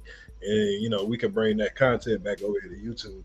So I think I might just recreate another room, another club. Or I might just use the one I got. I ain't decided yet. Recording a nigga with a pistol in the small of his back. It ain't like they doing the young shit, pulling it out, pointing it at the camera. Yeah, nigga. Nah, you none of that going Android on. too. The pistol's in the small of his back. Then he caught the nigga boosie, turning around, face. So he identified what he got on. This is what's in the small of his back. Same clothing. This is the individual. Bro, your cousin, my cousin, whoever cousin. You need to sit back and look at that, homie. Oh, no, for sure. I definitely understand that. This is real shit. But the confidential informant thing, it was No, that's real. Because in order for the DA, bro, in order for the DA to get a warrant, that quick, to search that vehicle with this man in there, based on this, they got to tell that judge. Who said they had a warrant? That's why I said I think that he reaching a little too far. I need good. Not maybe I could have missed it. Maybe I could have missed the part about the warrant. You know what I'm saying? So, but I don't really see, you know what I'm saying, what they said he had the warrant. I just say they just had probable cause. You see a nigga on camera with that, you just be like, hey, have an officer go pull them niggas over. They gonna do something. They just know that it's already done. I don't think there was ever said that there's a warrant, but I could be wrong. This is a reliable source. Hey, look, homie, I didn't cry about this kind of shit. I got G homies, my nigga, who we in trial, and we wondering how they got what they got. And a nigga come out the judge's chambers, Spoke Dog, a.k.a. Shorts, from Eastside Pacoima Power Root. He's a rat bastard. This is 1997. The nigga gets on the stand, right? They like, what did you have to do with the murder and the body left on the freeway? The DA said, Your Honor, nothing. But this gentleman is a known gang member from PPB, and he has been a reliable source since 1987. What do we want? Movies. What? Do we want them? Now. This is a. He has to say, stands. You know what the judge said? Continue on. And my nigga got 40. So, nigga, all that family and all that, hey, bro, fuck all. That's why the streets is weak now. We got to call a spade a spade. First of all, does your cousin need his ass whooped? For sure, the nigga got a pistol. Let's start there. Second of all, bro, why in the fuck are you not only showing that, but can you identifying this nigga on the turnaround? Oh, no. I said it was violation period by even doing that type of shit. How old is this nigga? How old is he? He like 28, 29. Is he from the hood? hood? You telling me you don't? Wait, do we bang? Yeah, we all from the hood. Come on, homie. Bro, come on, homie. Bad. That's bad. No, I definitely understand. Come on, homie. This ain't, no, you got to remember, we having this conversation oblivious to the fact that you are. So it ain't like a nigga coming here to go at you because we know you on the floor. Oh, no. I was just speaking up. That's it. I know. That nigga there, hey, bro, I'm telling you and everybody around that nigga better watch that nigga. Because if you think, listen, how the fuck does the DA, how many followers this nigga got, know to go to his live? Boy, if I was that nigga, boy, I'm moving right now. Cause it's too much bullshit. Then now you got Wack stirring the motherfucking beehive. Now you got Wack stirring the beehive. Come on, boy. You gonna have niggas calling this man the police around his neighborhood. Now, he could be, but also he could have just been, you know what I'm saying, recording a live. He might have not even realized Boosie had the gun on him at the time. Until he, you know what I'm saying, probably seen it on the camera. He probably was just filming Boosie. This is crazy that they blaming the nigga with the camera instead of the nigga for having the shit on him instead of goddamn having the shit tucked. They want to blame anybody but the actual motherfucking rapper. Now it's almost like shit. It's almost like they putting a hit on this man right now, just for pulling out his camera and filming a nigga, and that nigga happened to have his gun showing. Yeah, they're probably already talking to hood boy. They probably looking for this nigga. This nigga's probably ready to do something to this nigga that Boosie ain't never did shit for. This is the mindset of some niggas though. It's probably niggas that this nigga never did shit for, and niggas out there ready to ride, ready to probably kill this man, ready to do something to this man, calling him a snitch, saying he violated and all that because he turned on his camera for a rapper that happened to have his motherfucking gun on him, visibly. He a snitch now because he put on his camera and the nigga just happened to have, he had his live going and the nigga goddamn brandishing his goddamn camera. I'm the snitch now. That's crazy. That's crazy. I don't know if it was a setup though, because anybody could have just been watching this man on with the camera, bro. Anybody, he's Boosie, bro. It's not like I can see if it's a regular nigga in the hood and a nigga on live and the nigga showing that. Yeah, that might be some police activity though. But this is Boosie. So you got your camera on him and the nigga turn around and he got a fucking gun in his waistband. Visibly. And we already live. It's not like I could stop. I mean, come on, bro.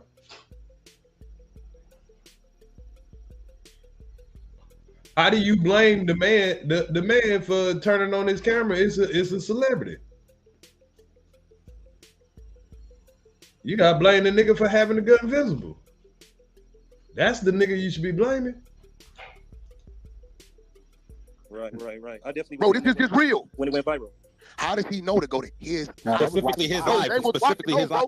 Ain't no viral. They was watching as it was happening. They used that to pull him over as soon as he left the video shoot. Yeah. But he's saying, how did they know to watch his live? They could have just been watching his live because he's a criminal or because he's from the hood. He's gang related. You just said the man was gang related. So if he's gang related, why wouldn't they be watching somebody like him? If he said live in the hood with Boosie and I'm the city police, if my job is to watch the gang activity in the city or watch these niggas or whatever, like y'all say, G-Max say he from that area in San Diego. He say that's a hot area. If it's my job as a cop to just watch y'all niggas and I see Boosie over there in the neighborhood, yeah, I'm gonna be watching. See if a nigga get robbed, see if a nigga get shot. That's what I'm supposed to be doing. That's what I'm supposed to be doing.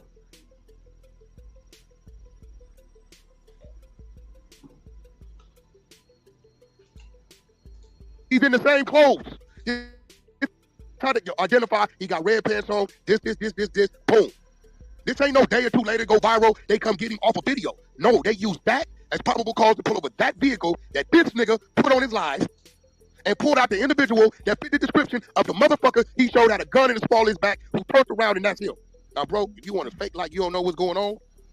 No, I ain't faking like what's going on. Sound like an R&B singer to me. Just real shit. Shit all bad. That's bad work. Basically your voice, Ski, cuz. So it's just real. Get rid of your phone. You gotta check all that shit. Bro, it ain't you. End of the day. Hey, yo, what's that nigga IG? Go pull up his IG, bro. I'll be following this nigga. I just told you. Okay. How many followers he got? To them people, Ski. KP2, hold on, I'm about to send it to you. Yeah, how many followers does he have, Rock? We need to know because that's gonna tell us everything right there. This nigga, listen. They are Exactly. He got 3,300 followers. Okay, now watch this. Everybody know who did any kind of time, how it works for that fucking DA to be able to utilize something coming from somebody to get that search warrant. It just says they looked on a known gang member's Instagram and saw boosie. So they do. See, he doing too much because they ain't have to get no damn warrant.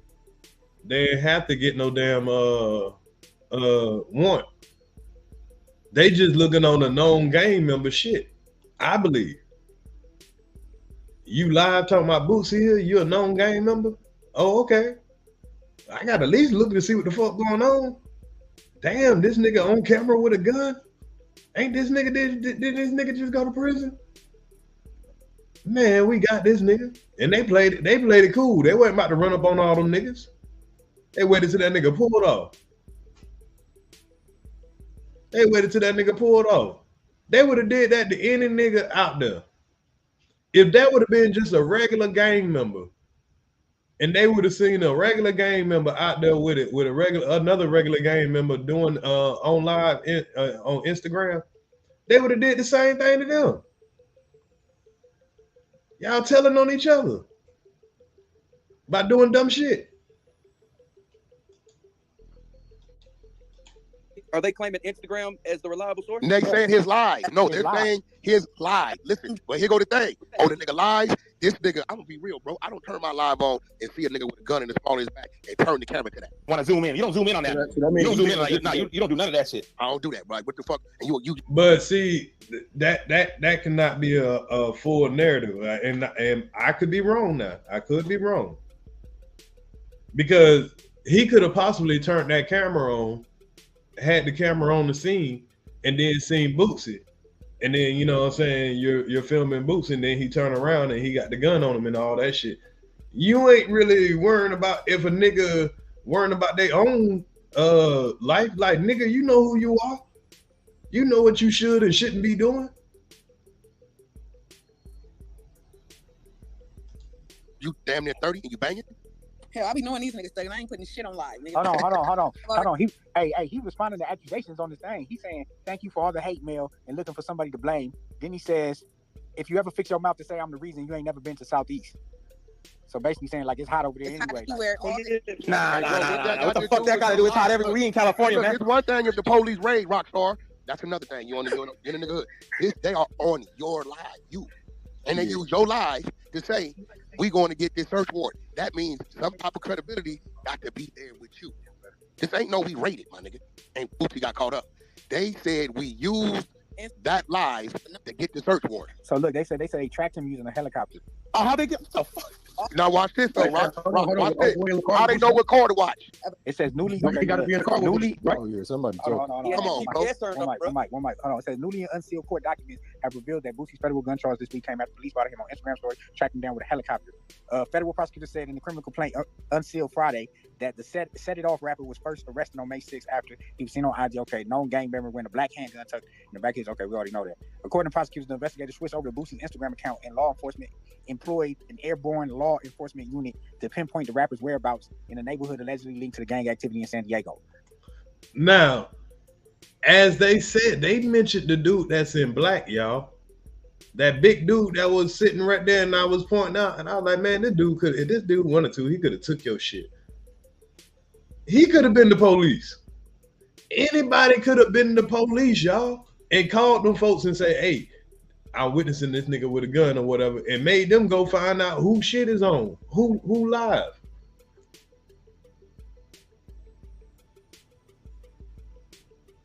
Yeah, drop just Boosie dumbass. To get the search warrant. So look, they said they tracked him using a helicopter. Oh, how they get the fuck? They tracked him using a helicopter. Bitch, Boosie dumbass out here. That's all you gotta say, and you know where he at. Now they just track the nigga and wait for him to leave. This search warrant. That means some type of credibility got to be there with you. This ain't no we raided, my nigga. And Boosie got caught up. They said we used that live to get the search warrant. So look, they said they tracked him using a helicopter. Oh, how they get the fuck? Now watch this though, Rock. Hold on. Watch this. How they know what car to watch? It says newly. He got to be in the car. Newly. Oh yeah, somebody Hold told. on. Come on, bro. One mic. Hold on. It says newly unsealed court documents have revealed that Boosie's federal gun charge this week came after police spotted him on Instagram story, tracked him down with a helicopter.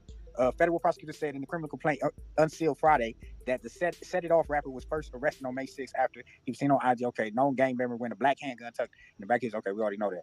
According to prosecutors, the investigators switched over to Boosie's Instagram account, and law enforcement employed an airborne law enforcement unit to pinpoint the rapper's whereabouts in a neighborhood allegedly linked to the gang activity in San Diego. Following that, authorities conducted a traffic stop during which Boosie was discovered in a black SUV with the corresponding black pistol located inside the vehicle. Oh, that's because this shit getting shot the fuck up right now. Get the fuck out. This guy's fucking. Hey, bro, I'm gonna let you know. Whoever this KP nigga is, y'all can play with that nigga if you want to. So was he in the car with Boosie? No, fuck no. What he did was he identified the nigga had a pistol on him by his IG live, and then waited till he turned around and identified that's Boosie. He's standing behind. See that is I can't say that story is proven though. You're saying that he just did that just like that, and I can't say that that's fact.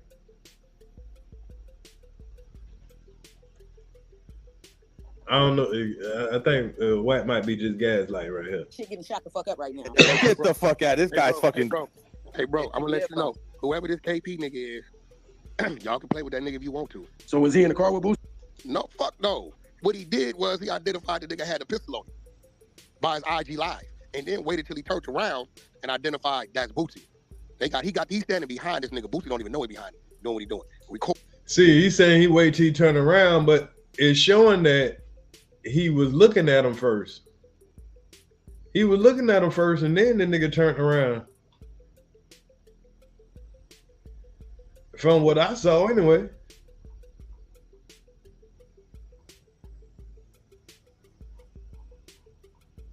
And it take all these people to goddamn start acting like the man did something extra. But I see other people with cameras also though. It just he the only one with a cell phone. And I'm gonna show y'all that in a minute.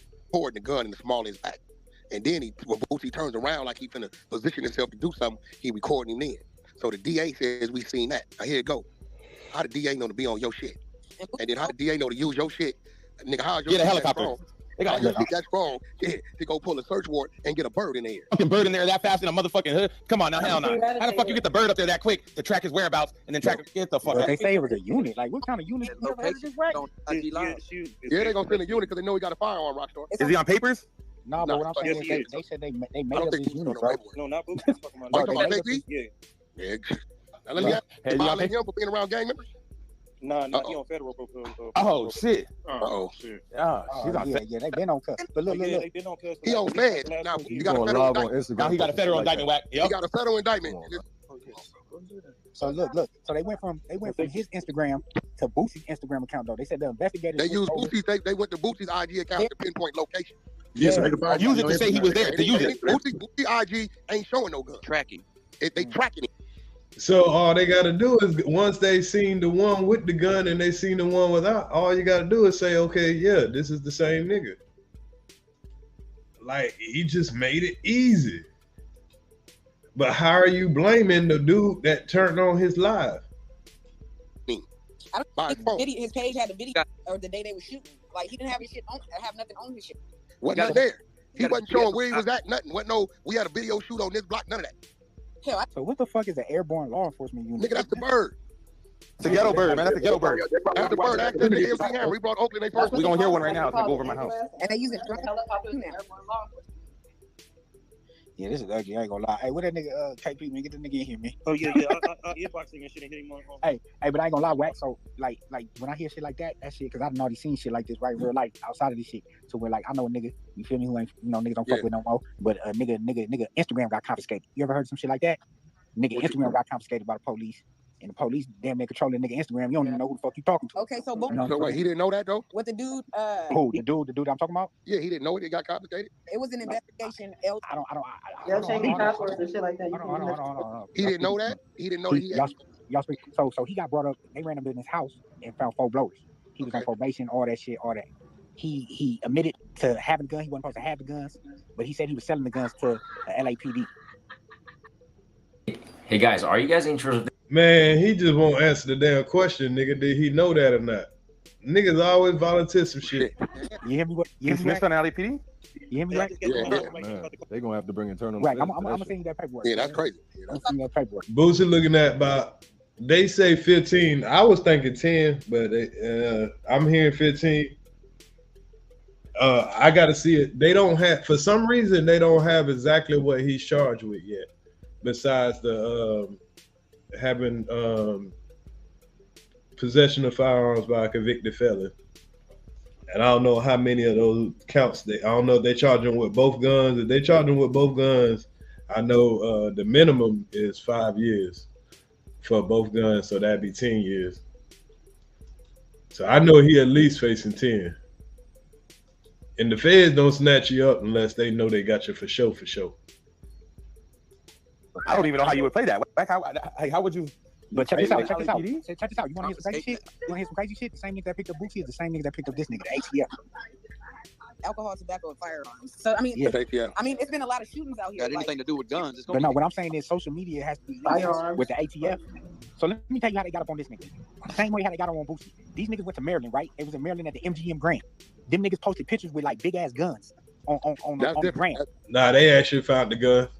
When they pulled them over, they found 2 guns. And one of them was under where Boosie was at.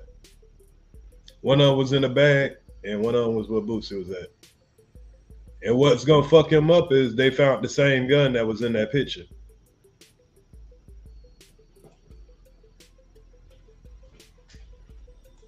Different. But look, Maryland police seen it and tipped off the ATF, the feds. The feds follow these niggas from right. And being a repeat offender, I think that's a mandatory 15. So yeah, that repeat offender shit. Maryland back to LA and get on these niggas' ass. But hold on, stop right there. How the Maryland PD know to be on their shit? They posted on the Instagram. They said no, because they posted the location. They posted the MGM Grand. They posted the MGM Grand. You know how you put your location on Instagram? They posted MGM Grand. They posted the difference between that and this is Boosie had no idea this nigga was behind him. Nigga came to do a motherfucking live. Nigga showing the pistol in the small of his back. I don't even think. Bro, this man had to know that man had his phone right there, bro. Just like he knew that other nigga had the camera over there. Whoever was gonna put this video footage out, bro, they know. You don't know who is who out here. Why walk around with a fucking gun on you, bro? And you don't know who is who out here.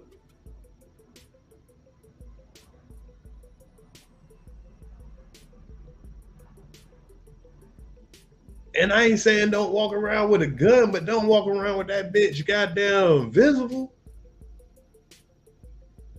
Nigga, I'm gonna have me one of them shits like what they be selling on the goddamn commercial and shit where you got that bitch on you, but nobody can't see you got that bitch on you. Just slide that bitch out like, huh? Come on now. Even I got a holster. Shit. You stupid nigga. He knew what shit was showing. Yeah, he didn't even know what pocket got in the small of his back, so it's kind of like he didn't even know what shit was showing. The dude behind him showing it, and then he turns. He looked like he turned, and then he showed the nigga full body like this is him from the front, him from the back. Boosie ain't knowing that this nigga got the fucking live locked in on his pistol on the small of his back because his back is turned to it. Shit, wow, bro. But you know what? I know how to adjust. And niggas trying to get low. I know exactly how to adjust, nigga. So what do you do? Do you tell niggas, hey man, ain't no phones around? No, you need to kill all phones and all that. Fuck you think this is? You get about this motherfucker and then you post that shit. Kill all phones. I'm gonna be real, bro. That need to happen anyway because niggas be watching nigga shit. And you know what I'm saying? Niggas be running their mouth too much. I remember my last thing I told him, I said, look, here go a sign-up list for who coming to the shoot. If you show up with anything but that, you ain't coming in. That's it. Nigga, that's it. Who is this broad you got right? Who is this bitch? Y'all know her? We don't know. Nah, she don't need to be here. Because nigga, bitch might be up on you to get to me. I don't know. This is a video. You don't need to be here any motherfucking way. You here for entertainment. So I don't give a fuck if you don't come or not. All I really need is the artists, the extras, and the motherfucking camera team. Fuck the rest of y'all anyway. Yep. Video shoots need to get boring. Boring means safe. I'm gonna be real. Nah, that's real talk. See, through all the bullshit now, all the bullshit, Wack could drop a gem. You just gotta wait on it. You know what I'm saying? As an artist, that's what you should be doing. All that extra shit on your video shoot, just having all these random people pulling up all that bullshit. Nah, bro. But you can't say Boosie didn't know this nigga right in his face right here. Because there's a nigga right over there.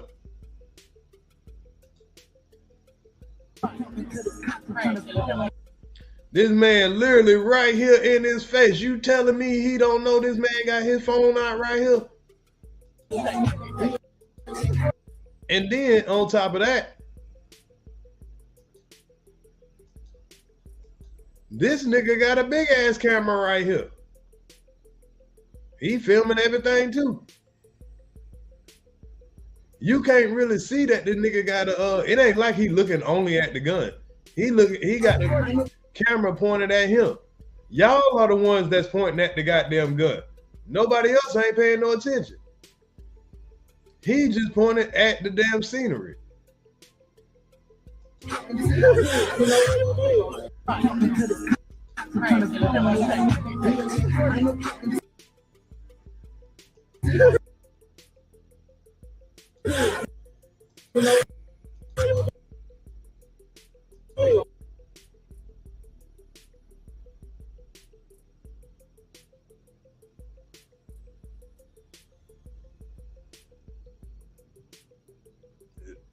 You see? Now, is it this man's fault? Because this could have been just a regular scene of Boosie walking off. But is it this man's fault that you got the fucking gun visible? Everybody looking at the gun like, is this nigga stupid? All the gangsters looking like, man, this nigga gotta be stupid. Man, I could just take this shit right now, knock this nigga out, rob the shit out of his ass. But we know the play. We know the play. But why is he doing it though? This is that fake rap gangster shit. It was unnecessary. Unnecessary. If you feeling like you need this gun at your video shoot to come do it because you feeling like you that hood, man, fuck that shit, bro. I'm too old for that shit, bro. We got to do our shit, goddamn, you know what I'm saying? Like Wack just said. We gonna get it. But I get it, though. He paranoid because of the shit that happened in Dallas. Which he should be. And nigga, you need to just go sit down and make you a podcast then. Hell, you going on blast shit all the goddamn time. You should just would have made you a goddamn YouTube channel. Shit. You telling me Boosie on a YouTube channel talking shit. You know what I'm saying? He could have did numbers. The fuck is you out here in the hood with these niggas that you don't know for? Now you want to get on there. I apologize to my kids. If I failed to, I did some dumbass shit. Oh yeah. Cause that was some dumbass shit. Say my defense would be the gun on set was a prop. The one under my seat and the bag ain't mine. Man, that shit worked with the state. The feds got something. Yeah, the feds told the state, yeah, y'all gonna throw that shit out. We got this weapon. Yeah, we got this weapon. We about to see if that no snitching shit. Wow. Yeah, I don't blame him for carrying the gun. I just say, why you got the shit out there like that?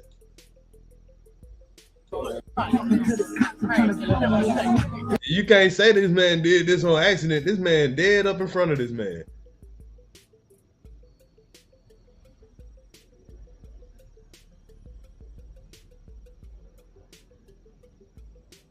You don't even know these folks. He up here just talking. Niggas looking at the gun, wanted to take that bitch. Wanted to take that shit so bad. Niggas looking too. Look at him.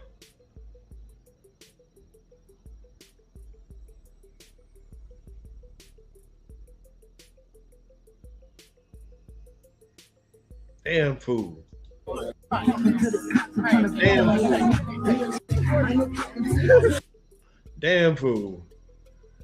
He thought the feds wasn't watching. You know them feds watching because they been, you can't say it's a fake gun because when they pulled him over, it was a real gun.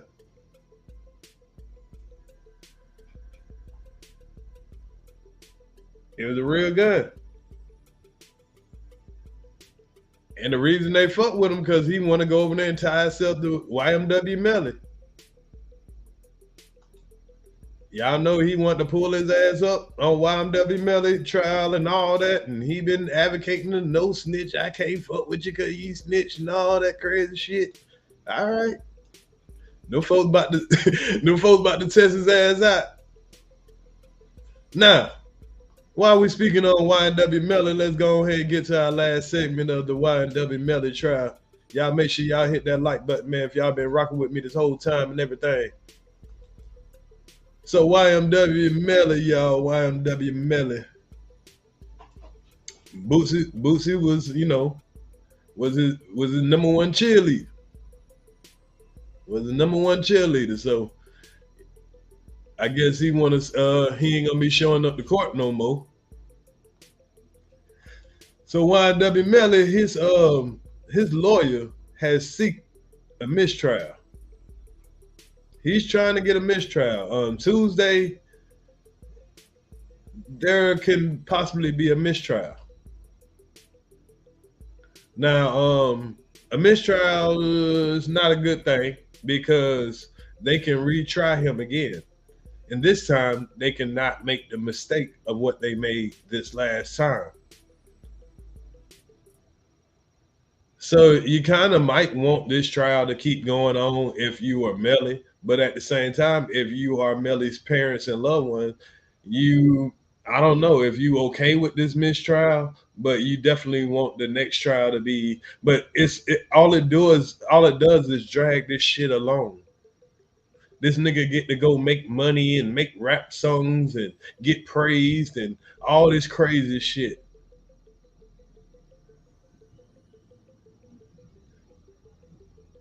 So, you know, before I play the mistrial, what the lawyer been trying to advocate for, I'm gonna play the just kind of the viewpoint of the father of one of the boys that got killed. The story about the 200,000 with Anthony was a true story. Hold up. Prove its case.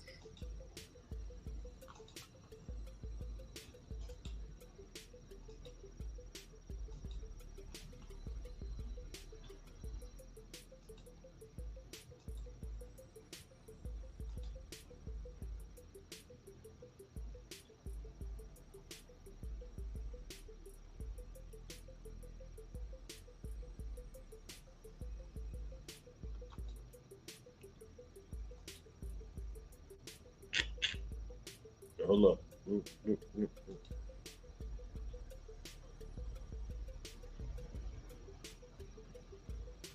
Okay.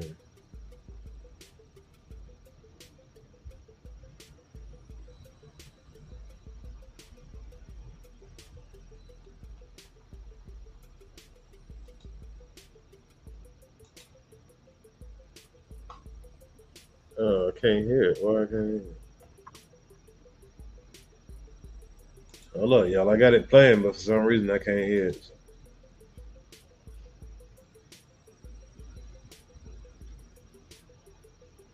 Oh, okay. All right, I got it.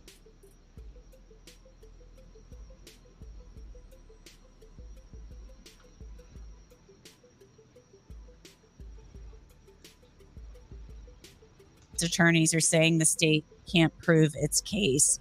But it's my understanding you believed from the very beginning that Melly was responsible for your son's death and the death of Anthony. From the day one, I believe that Melly was. So once again, this is the father of one of the victims. Responsible for my son's death on October 26th when I first heard the story, because his explanation, when I finally talked to him and Courtland on the FaceTime, their response and how they was reacting, they showed no remorse. They didn't act like they was grieving, like they lost a best friend or nothing. They was, in my opinion, they was in the best spirits. They never came to town, never came to my son's funeral, never came to Sack's funeral. And these are best friends. He passed straight through the county of Indian River, went to Brevard and did a music video, but he couldn't even stop and pay his condolences to his best friend's mom. He even got... Wow. So he didn't pay no condolences. You said if this was you, would you push for a mistrial? You mean if it was me, like as his lawyer? Yeah. If I could derail it like that, I would at least bluff it. I don't know if he really wanted, but yeah, I would. Yeah, because you got to making their ass spend more money.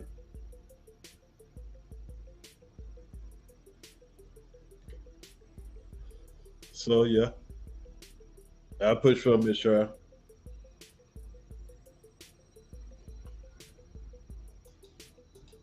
Got Jana tatted on his neck. That's why his defense attorney got him wearing turtlenecks and shirt to hide his neck, because he got Jana tatted on his neck. That's Sack mom's name, and he got Chris' name and Sack name. This guy, that guy is just, I have no words for that guy. What was it in particular that was said on that FaceTime that made you think that Melly was responsible? Nothing was said. Actually, like the demeanor. It was like the body language, really. Like I was just reading them, and as I'm telling them and asking them questions, I got so emotional, I started crying. They wasn't reacting to, they act like they didn't have to take a loss at all. That's how I took it. And then when I was talking to them, I still had in the back of my mind that something's not right. Something's not right. Did they tell you anything about what they claimed happened with the drive-by they claimed happened? No, they had absolutely no explanation. Like we had to figure it out just like the police. Chris, why do you think that this happened? Why do you think, Melly did this? Because, Melly is on trial. The state has to prove it beyond a reasonable doubt that he committed these crimes. But why do you think this happened? I think the story about the $200,000 with Anthony was a true story because it's not reported, but Chris told me the same story, and also with a $500,000 play, and Melly was going to get $200,000, Sack was going to get $200,000, Chris was going to get $100,000. And as I'm hearing it from Chris, they was going to sell the YNW brand, not a record deal or nothing like that. It was like for the brand itself. By them being founding members, they was going to get a piece of the pie. So I don't think Melly did it on his own. I think that manager guy got in his ear and did a little divide and conquer, because if it was up to Sack, it would never be a 100K management. They were going to sell the YNW name for licensing or to sell products? Or what do you mean they were going to sell the name? For marketing, licensing, stuff like that. I think they want to go up on the big umbrella just to push them, I think. Push the brand more global. Man. Pop spilling the beans. Pop spilling the beans. That's what I'm thinking. And so you think that Melly wanted a bigger cut of that then? I think Melly didn't want to give them guys nothing. He wanted to be the only one to shine. And then they came to town next day and gave the mothers $15,000, the other mother $10,000.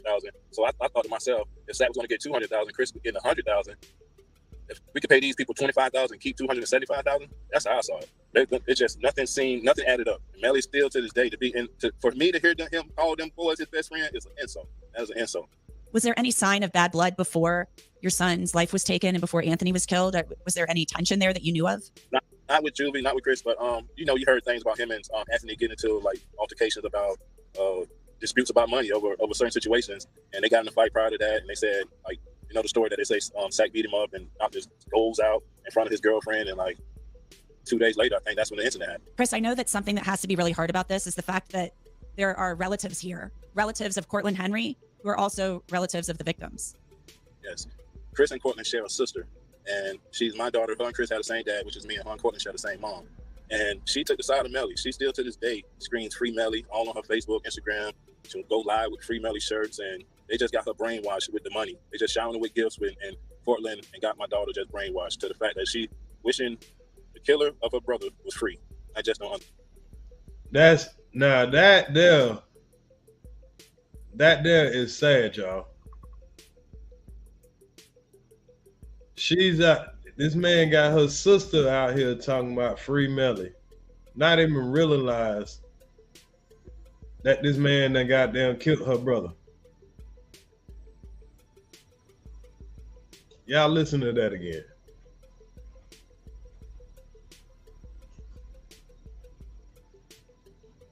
Henry, who are also relatives of the victims. Yes. Chris and Cortland share a sister. And she's my daughter. Her and Chris had the same dad, which is me, and her and Cortland share the same mom. And she took the side of Melly. She still to this day screams Free Melly all on her Facebook, Instagram. She'll go live with Free Melly shirts, and they just got her brainwashed with the money. They just showered her with gifts in Portland and got my daughter just brainwashed to the fact that she wishing the killer of her brother was free. I just don't understand that. That's a heartbreaking feeling, man. At Purdue Global, your experience is worth. Man, that daily her saying that's just heartbreaking. Do you talk to your daughter about this? We haven't talked.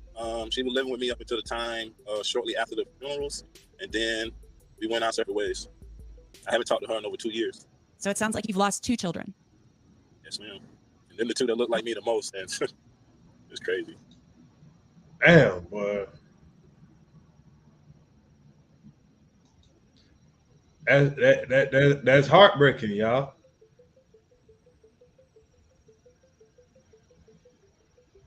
You lose your son, and then your daughter, she's praising the dude that killed your son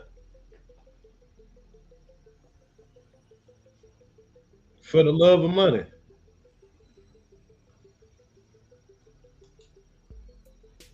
Are you hoping that this trial, maybe at the end, things can change with your daughter? Yeah, once she see the truth and the boys get convicted, I'm hoping that her whole demeanor change. But knowing them, they're gonna be like, wait till the appeal. He's still innocent. Wait till the appeal. But just have to wait and see, man. It's gonna be a process. I feel like so often you get into the evidence and really the victims get lost in these trials. Just any final words about your son? It's always forever long live Juvie. I miss him and love him to death. You got a lot. There's 2 people on trial, but they trying them separate. They're trying them separate. So when his trial is over, then they'll try the other dude for the murder. A lot of Melly fans that be spamming my inbox and all over. Even y'all got a chat to my free Melly. But one of their loved ones was to get murdered. Imagine the whole world saying free the alleged killer of that guy. It just make you feel some type of way and just want to crash out yourself because I don't know. First they trying to make it seem like Chris and Sack was extorting Melly. I believe this is his son right here. This is his son right here. Just a false narrative that his camp painted. That was never true. And Chris never did nothing to nobody. No, they can't even say nothing he did to Melly. Nothing that they can't show anything that made him want to do anything to Chris. And that's what got me the way I'm feeling because Chris never did anything. And he loved it, that dude. And that dude did that to him. I never accept that. And to everybody that's on his side is on the opposite side of me. If he's convicted, would you like him to get the death penalty? Because he's the first person to have the death penalty as a potential punishment since the law change lowered the threshold for it. Yes, I-49. Old Testament. Oh, Daddy ain't playing. Hey, I don't blame him. Because I believe it's Melly. If Melly do get out, this man gonna be on the head hunt.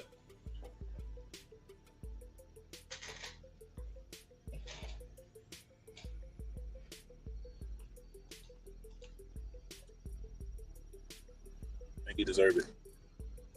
Because they show no remorse. They still trying to badmouth these boys. And when it happened, Melly and Kristen had Instagram pages. He went on his page. They went on his page. Whoever took all the pictures down to Chris and Anthony. It made it look like they was never existed. If he's so innocent, they never put up a reward to find the killer. They never did a tribute. They never did anything. They even pushed Chris' funeral back from 11 a.m. to 2 p.m. just so Melly could make it, and he still didn't show up. And he never showed up at the Sack funeral. So that's your best friend, and you don't even come to the funeral? I don't know, man. That guy deserves everything coming his way. And I have no sympathy for him. Hey, I don't blame him. I don't even blame him. Melly is... Because, see, it's about who we like, right? It's about the music and all that, this and that, but these are 2 people's real kids. I mean, come on now. These are real people. But let me show y'all what's going on in the courtroom when they're talking about the mistrial.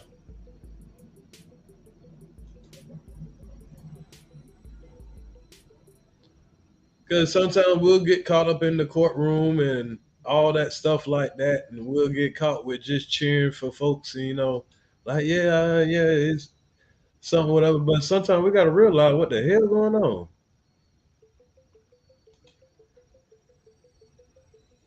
Or what the hell we rooting for? This man lost a son.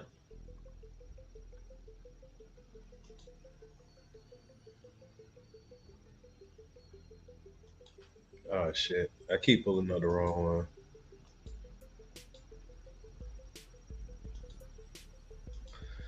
So here's a lawyer, and he does a really good job of, you know, pleading for this mistrial, and it's kind of something that's gonna sit in the jury's mind over the weekend.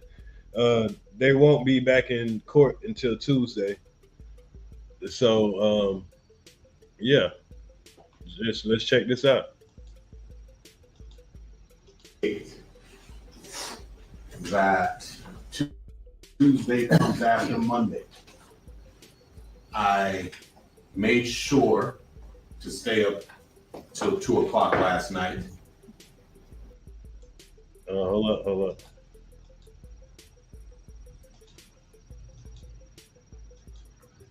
Hold up, y'all. Why I ain't getting no? Oh, let's see. Tuesday comes after Monday. I made sure to stay up. Silent.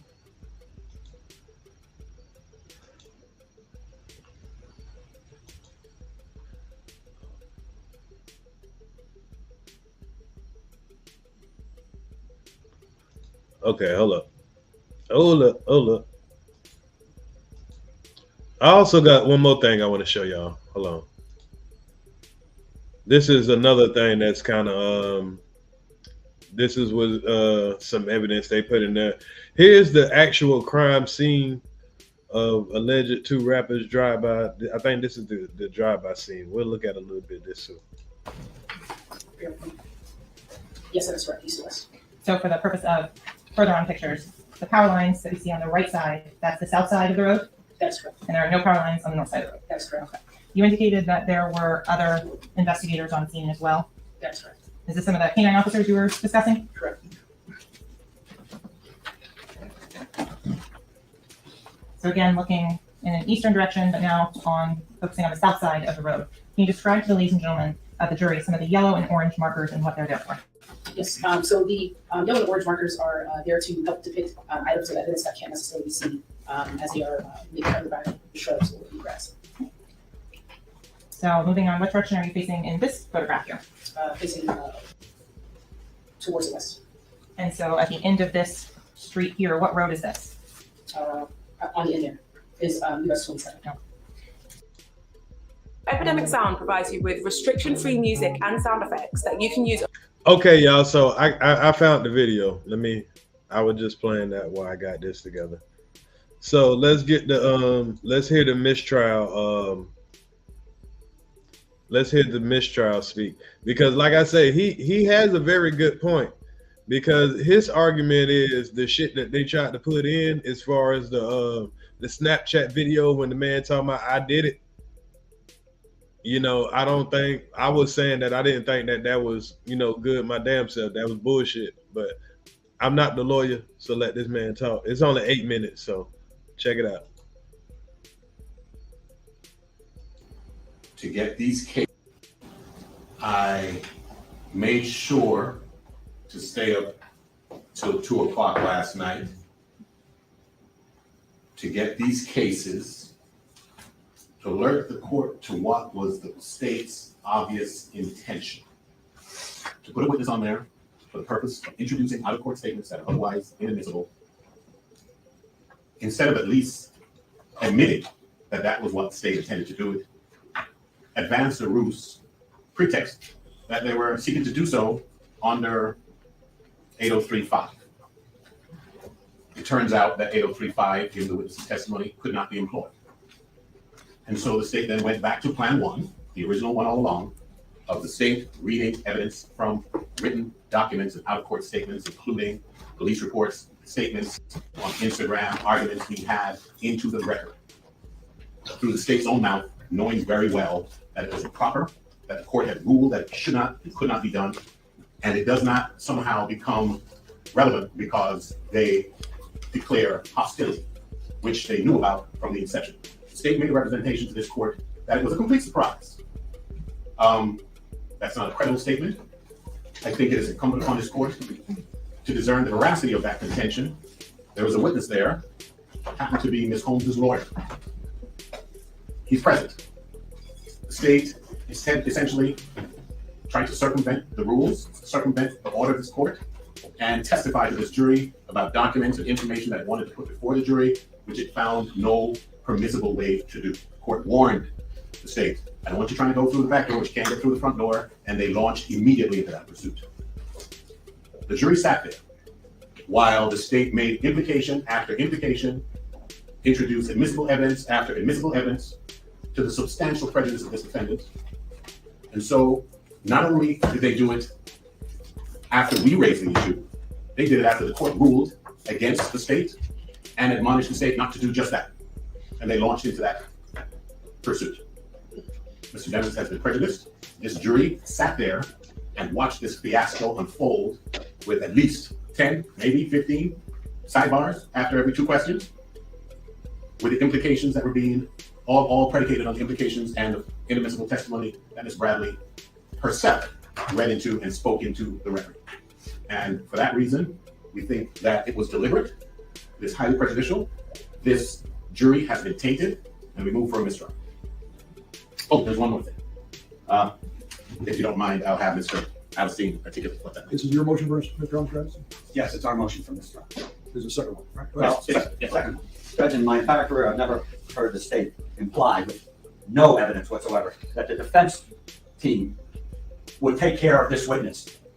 And even though the court gave that instruction and told them to ignore it, that question, the defense team would take care of you if you answered like this, is so improper.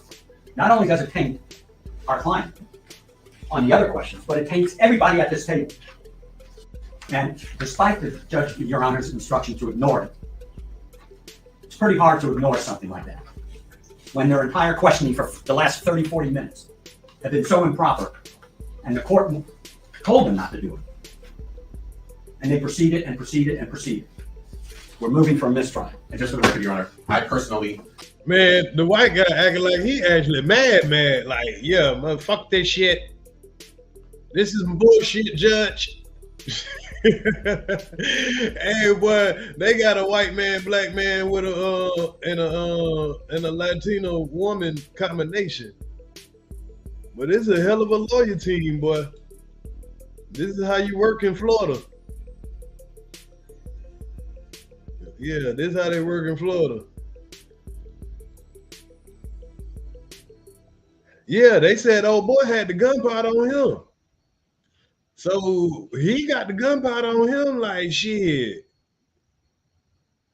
That means he had to shoot somebody.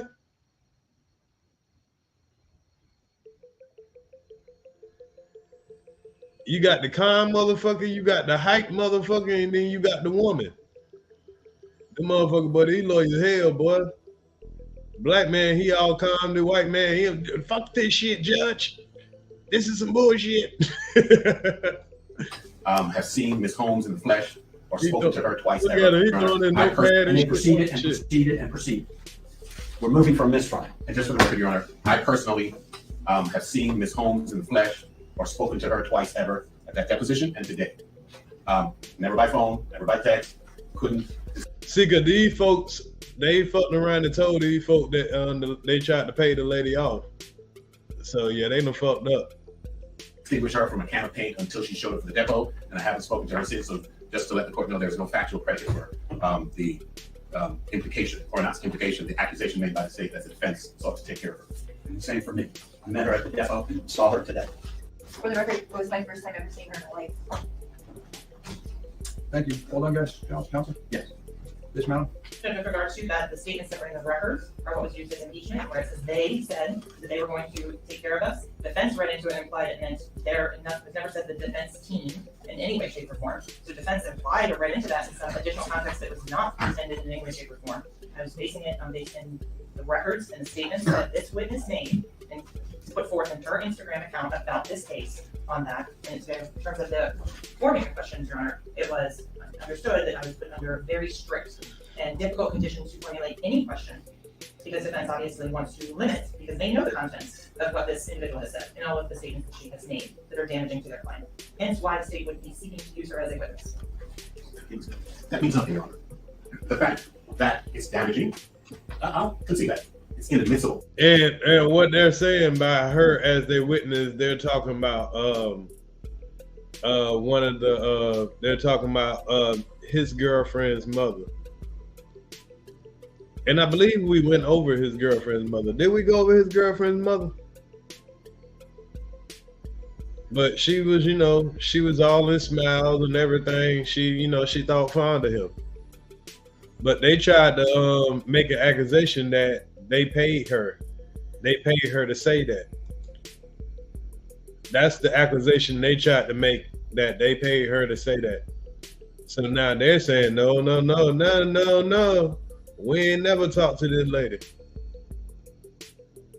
But for y'all trying to play like that, trying to act like we paying people off, nah, this is a mistrial. Y'all playing with the jury and shit, telling these folks this shit. Y'all already keep admitting the evidence that that the Snapchat video when he said I did that shit.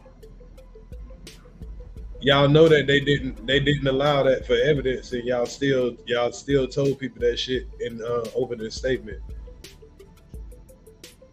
Now I don't like that it's not inside of it. I mean, it's part of the evidence, but hey, I would argue that wouldn't mean that that's what he did, but I wouldn't believe that he's that dumb. But hey, I don't know, man. I don't know what's in these niggas' mind. What is this nigga here thinking right now?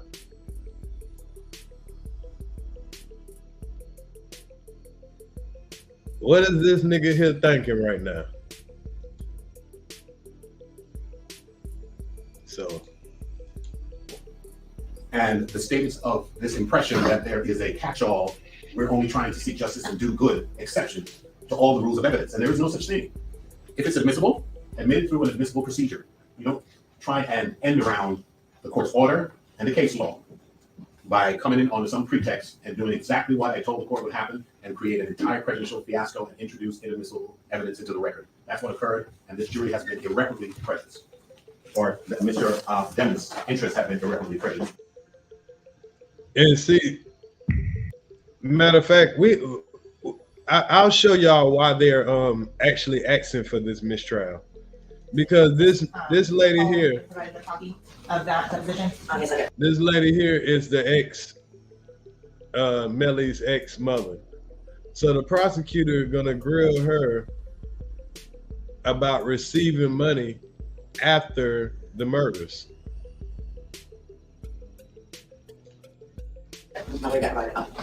When you, in that deposition, were you asked if your prior Objection. statement,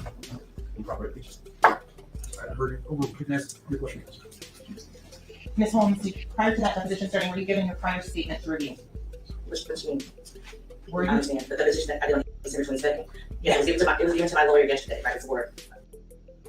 Briefly to that, yes. So the deposition you were have that was It was right. yesterday, yes, it was.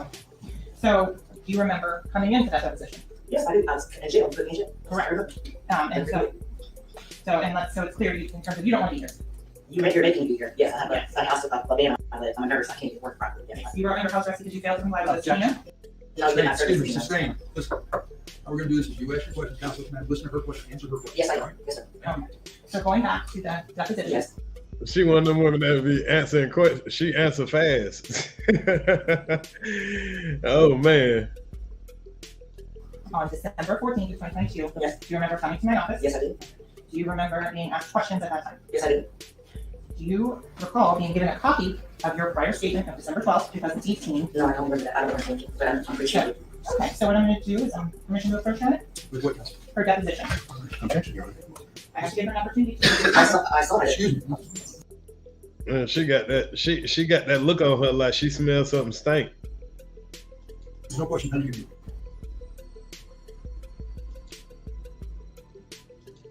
All right, you can proceed. So, counsel, I'm showing her page 10, line 10 through 17. Okay, so just read them silently to yourself. Okay. So, back on December 14th, 2022, were you asked if you need to make any corrections or deletions to the statement of December of 2018? That's what the deposition said, usually. And did you indicate that there was no corrections or deletions in the statements? I don't remember, but that's what's on the deposition. So, December of 2022, you said that this is a correct statement. Objection. Sustained. So, Ms. Holmes, is the December 2018 statement that you gave correct and honest? Objection. Excuse me. I don't understand you're trying to answer the question. They raised objection. Let me answer the objection first. Objection notice overruled. Question is the statement. What's your question? Is this December 2018 statement correct and honest? I don't remember the December 2018 statement. In December of 2022, did you state that it was an honest and correct statement? That's what you put in the deposition. I don't remember saying it, so I can't remember verbatim. I remember. She said that's what you put in that deposition. I don't remember that. She speaks so fast. She like, fast talking, boy. Some parts of this deposition, not all. Okay, is there anything that you need to refresh your recollection to determine whether or not I'm being truthful and accurate as to what the question was in your answer? I don't know to say that. Okay. Has that question? I'm asking if there's anything that Please, one at a time. I just wanted to let her finish her answer before you ask the next question. So, Ms. Holmes, is there anything that would help refresh your recollection? I don't think so. I don't know. Would the audio of the statement of December 2018 help? Objection. What's the objection? It's irrelevant. She testified 3 times. Excuse me. Thank you. Now as to this, go ahead. Overrule. I don't know. I don't. So, Ms. Holmes, with regards to the events of October 26th of 2018, did you travel down here for him? Yes, I did. Who'd you come with? My daughter and wife. Okay, where'd you go? We went to one of Janelle's friend's house. And whose house was that? Frida. And now approach has been previously shown to the defense counsel and marked as state's triple N for identification purposes only. Ms. Holmes, do you recognize the two individuals in that photograph? Yes, I do. How do you recognize them? I know Frida from being on Instagram from rapping about it. Okay, any other individual in that My photograph? daughter's with her. Okay. I'm sorry. I apologize. I didn't hear. I'm sorry. I didn't hear your answer. Which is one? I recognize. Thank you. I do recognize Frida from Instagram for being a rapper, and I recognize Janelle from being my wife. You're at this time state requesting the state's triple N. Oh, I gotta remember that I do gotta sped up. I was like, damn, is she talking fast? So I'm high, y'all. And is the next number 2? Any objection? Relevant. Overruled. What's good, Halima? State triple N, New York State 62.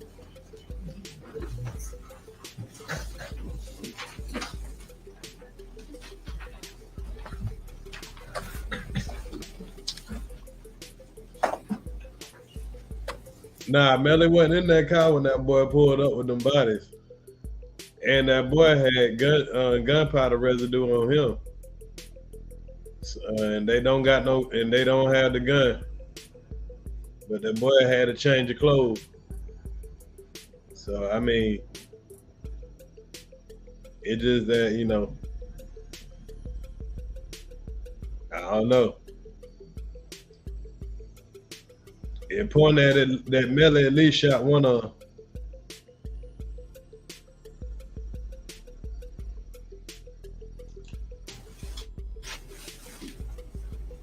Or the old boy was the one that shot up the car. Now what we seeing here, he ain't got arthritis. This was the dude that they said that he called to pick him up. Oh man. Oh man. This is the photo that you can see on your screen that you just identified? Okay. So when you said Frito, is this the individual's house you went to? Yeah. Okay.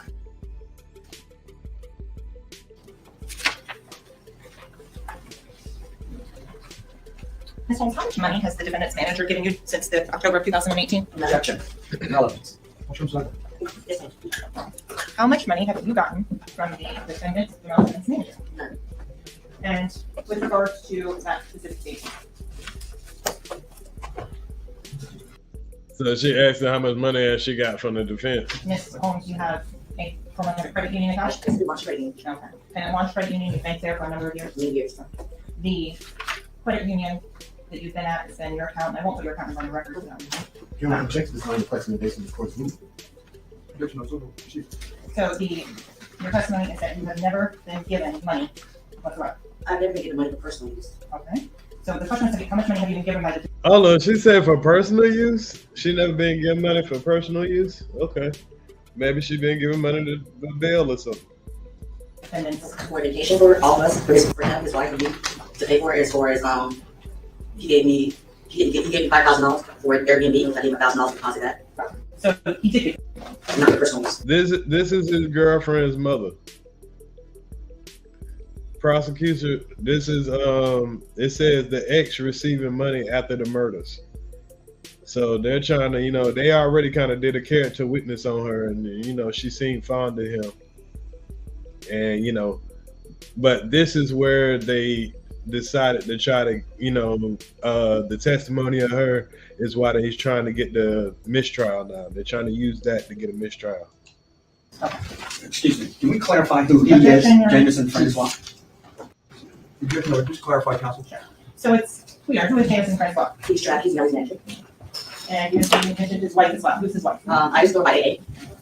So AA and his wife. We're all good friends. So I'm going to go through now. It's previously shown to defense counsel and marked as stage M. It's a composite of 17 pages. Did you have an opportunity to review that prior to coming into court today? Yes, I did. Okay. And in terms of the individuals and the phone numbers that are on that, do you recognize your own phone number? No, I do not. Okay. Going forward to the contents of that particular item, do you recognize a conversation about a snake? No, I do not. I know they have to. I recognize this conversation. Okay. With regards to the conversation about the snake that you do remember, what do you remember about the snake? That they had a snake. What happened to it? Objection. Relevance is sustained. Aaron, maybe a such thing? Sure.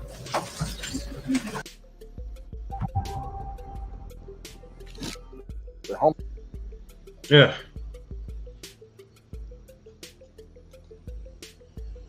So as y'all can see, they were all over her with objections and everything. And that's when they started talking about the mistrial, because they felt like they were saying that she got paid off, and that even the defense paid them off and all that stuff like that. They kind of messed up. They stepped in it. But a retrial, it would cost a lot more money and all that stuff, but they probably can have their ducks together. Or they might not, because they still got a co-defendant to go. So they might just put all their ducks on the other dude. I don't know.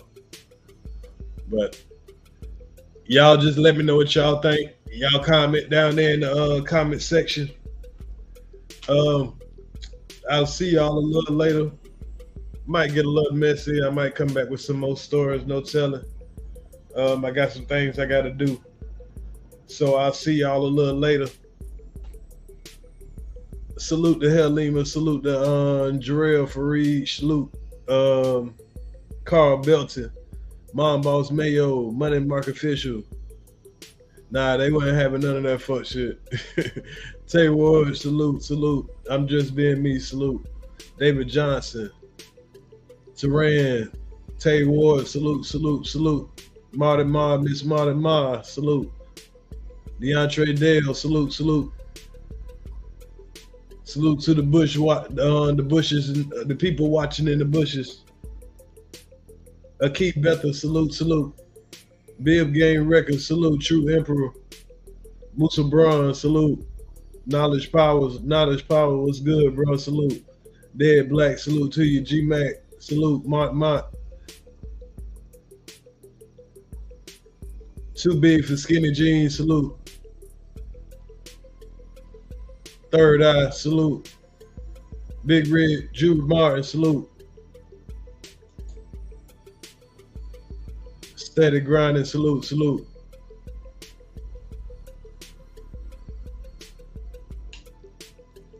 Unity, salute. Salute the Mix, 40 to Split It. Nah, you good, you good. Salute Cool Legal. I'll catch y'all a little bit later. Y'all have a nice day.